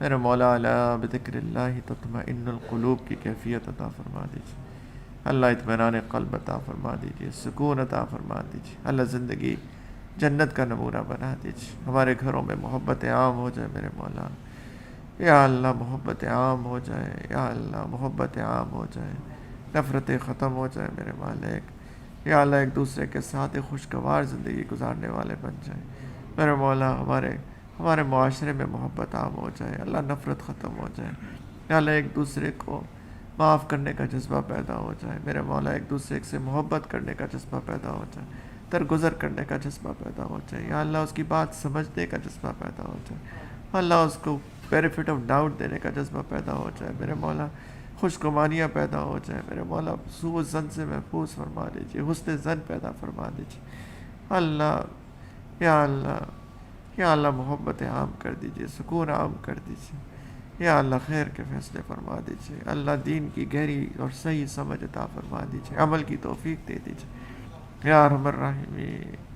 یا اللہ، ربنا هب لنا من ازواجنا وذرياتنا قرة اعین واجعلنا للمتقین اماما یا اللہ، ہمارے بچوں کی حفاظت فرمائیے، ہماری نسلوں کی حفاظت فرمائیے اللہ، اس دجالی دور میں، اس دجالی فتنے کے دور میں اللہ، اس ظاہری باطنی فتنے کے دور میں ہماری بھی اور ہمارے گھر والوں، ہمارے بچوں، ہماری نسلوں کی حفاظت فرمائیے اللہ، جس کی آپ حفاظت کر لیں گے وہ بچ جائے گا، جس سے آپ کی حفاظت اٹھ گئی وہ تباہ ہو جائے گا میرے مولا، حفاظت فرما لیجیے اللہ، ہمیں بھی، ہمارے بچوں کو بھی، ہماری نسلوں میں ایک ایک بندے کو اپنے دین کی خدمت کے لیے قبول فرما لیجیے اللہ، ہمیں پتہ ہے ہم قابل نہیں ہیں، لیکن میرے مولا ہمیں یہ بھی پتہ ہے کہ آپ کے یہاں قابلیت نہیں قبولیت چلتی ہے میرے مولا، قبول فرما لیجیے اللہ، محتاج دنیا کے آخرت کے، ربنا آتنا فی الدنیا حسنۃ وفی الآخرۃ حسنۃ وقنا عذاب النار میرے مولا، ہماری جتنی بھی حاجات ہیں میرے مولا، اور ہم ان کو جانتے ہیں، دنیا کی، آخرت کی، ہماری روحانی، ہماری جسمانی، ہماری مالی ضروریات، حاجات میرے مولا اپنے غیب کے خزانوں سے پورا فرما دیجیے اے وہ ذات جس کے خزانے میں کوئی کمی واقع نہیں ہوتی میرے مولا اللہ، اگر آپ دینے کا فیصلہ کر لیں آپ کو کوئی روک نہیں سکتا میرے مولا، یا اللہ آپ جس کو دے دیں میرے مولا، یا اللہ وہ غنی ہو جاتا ہے، یا اللہ وہ لوگوں سے مستغنی ہو جاتا ہے میرے مولا، یا اللہ پلیز میرے مالک ہماری حاجات پوری فرما دیجیے، ہمارے لیے خیر کے فیصلے فرما دیجیے، کرم کے فیصلے فرما دیجیے اللہ، لوگوں کی محتاجی سے بچا لیجیے، اپنی صحیح محتاجی عطا فرما دیجیے، اپنا فقیر بنا دے میرے مولا، اپنا حقیقی فقیر بنا دے میرے مالک، اپنا حقیقی فقیر بنا دیجیے، آپ کے در پہ بھیک مانگنے والا بنا دیجیے، دعاؤں کی توفیق عطا فرما دیجیے، دعائیں قبول فرما دیجیے میرے مولا، رد مت فرمائیے میرے مالک، کیونکہ جو آپ کے در سے رد ہو گیا میرے مولا، دنیا کی کوئی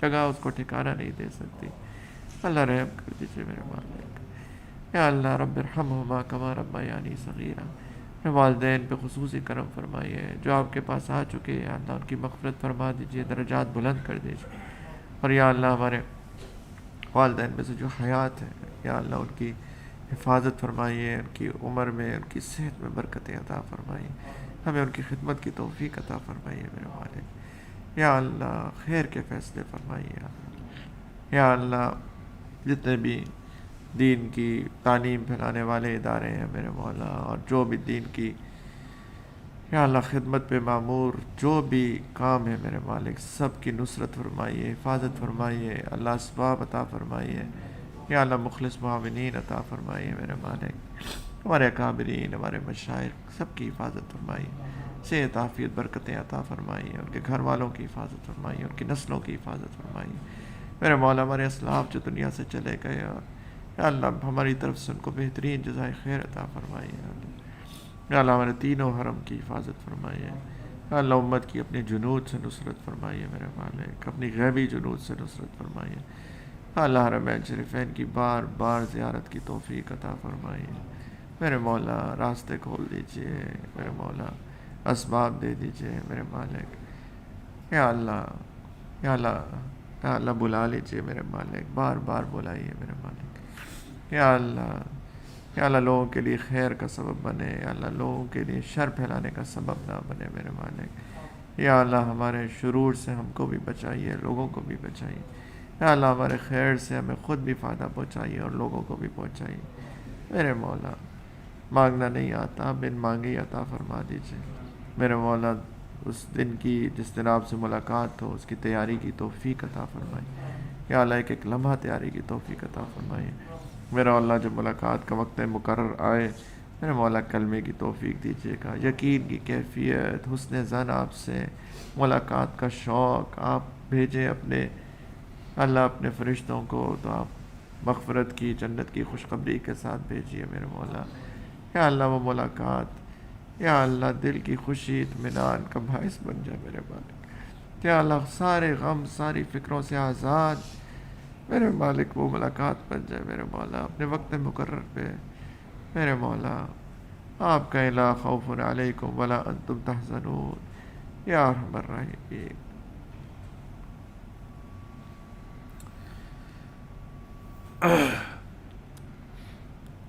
یا اللہ ہمیں پتہ ہے کہ اپنی زندگی میں بہت غلطیاں کی ہیں اور اپنی زندگی میں بہت ظلم کیا اپنی ذات کے اوپر میرے مولا. لیکن یا اللہ یہی تو امید اور یہی تو آسرا ہے میرے مولا کہ آپ کی طرف سے رحمت اور مغفرت کی امید لیے بیٹھے ہیں میرے مالک. ورنہ تو میرے مالک شیطان نے اور ہمارے اپنے نفس نے یا اللہ ہمیں کہیں کا نہیں چھوڑا میرے پیارے. اللہ رحم کر دے میرے مالک، جتنی زندگی رہ گئی ہے میرے مولا یا اللہ یہ تو آپ سے تعلق کے ساتھ گزر جائے یا اللہ، استحضار کی کیفیت کے ساتھ گزر جائے میرے مولا، اطمینان اور سکون کے ساتھ گزر جائے، ذکر کے ساتھ گزر جائے، توکل کے ساتھ گزر جائے، یقین کے ساتھ گزر جائے میرے مولا، ایمانی کیفیات کے ساتھ گزر جائے میرے مولا. یا اللہ، یا اللہ یہ ساری روحانی نعمتیں میرے مالک یا اللہ اس دنیا میں عطا فرما دیجئے میرے مولا. میرے مولا اس دنیا میں جتنی زندگی رہ گئی میرے مولا اس کا بھی ذائقہ چکھا دیجئے میرے مولا. یا اللہ اس کا ذائقہ چکھا دیجئے میرے مولا، اس پہ استقامت بھی عطا فرما دیجئے. یا اللہ قبر کی منازل، سوال و جواب سب آسان فرما دینا اللہ، جنت کا باغ بنا دینا، قیامت کے دن کو زندگی کا سب سے آسان دن بنا دینا میرے مولا. یا اللہ اپنے سائے میں جگہ عطا فرمانا. نبی کریم علیہ الصلوۃ والسلام کی شفاعت ان کے ہاتھ سے حوض کوثر عطا فرمائیے گا. اور یا اللہ بلا حساب کتاب محض اپنی رحمت سے، اللہ اپنے کسی عمل کا واسطہ نہیں دیتے، بس آپ کی رحمت کا واسطہ دیتے میرے مولا. اور نبی کریم علیہ الصلوۃ والسلام کی شفاعت سے ان کے قدموں میں ہم سب کو اپنے گھر والوں سمیت یا اللہ جنت الفردوس میں جمع فرما دیجیے گا اور اپنا دیدار بے حجاب اور اپنی دائمی رضا عطا فرمائیے.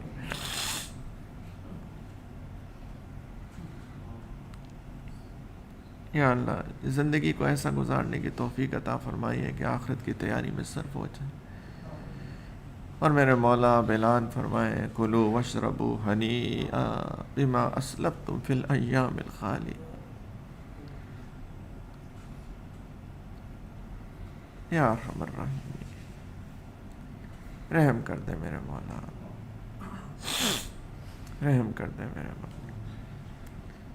یا اللہ نہ کہیں جہاں میں اما ملی، جو اما ملی تو کہاں ملی، میرے جرم خانہ خراب کو تیرے عفو بندہ نواز میں میرے مولا سکون دے دے میرے مالک، سکون دے دے، وہ قلبی سکون دے دے. یا اللہ یہ زندگی پرسکون فرما دیجیے میرے. ربنا تقبل منا انك انت السميع العليم وتب علينا انك انت التواب الرحيم. صلی اللہ علی النبی الکریم. الحمد للہ.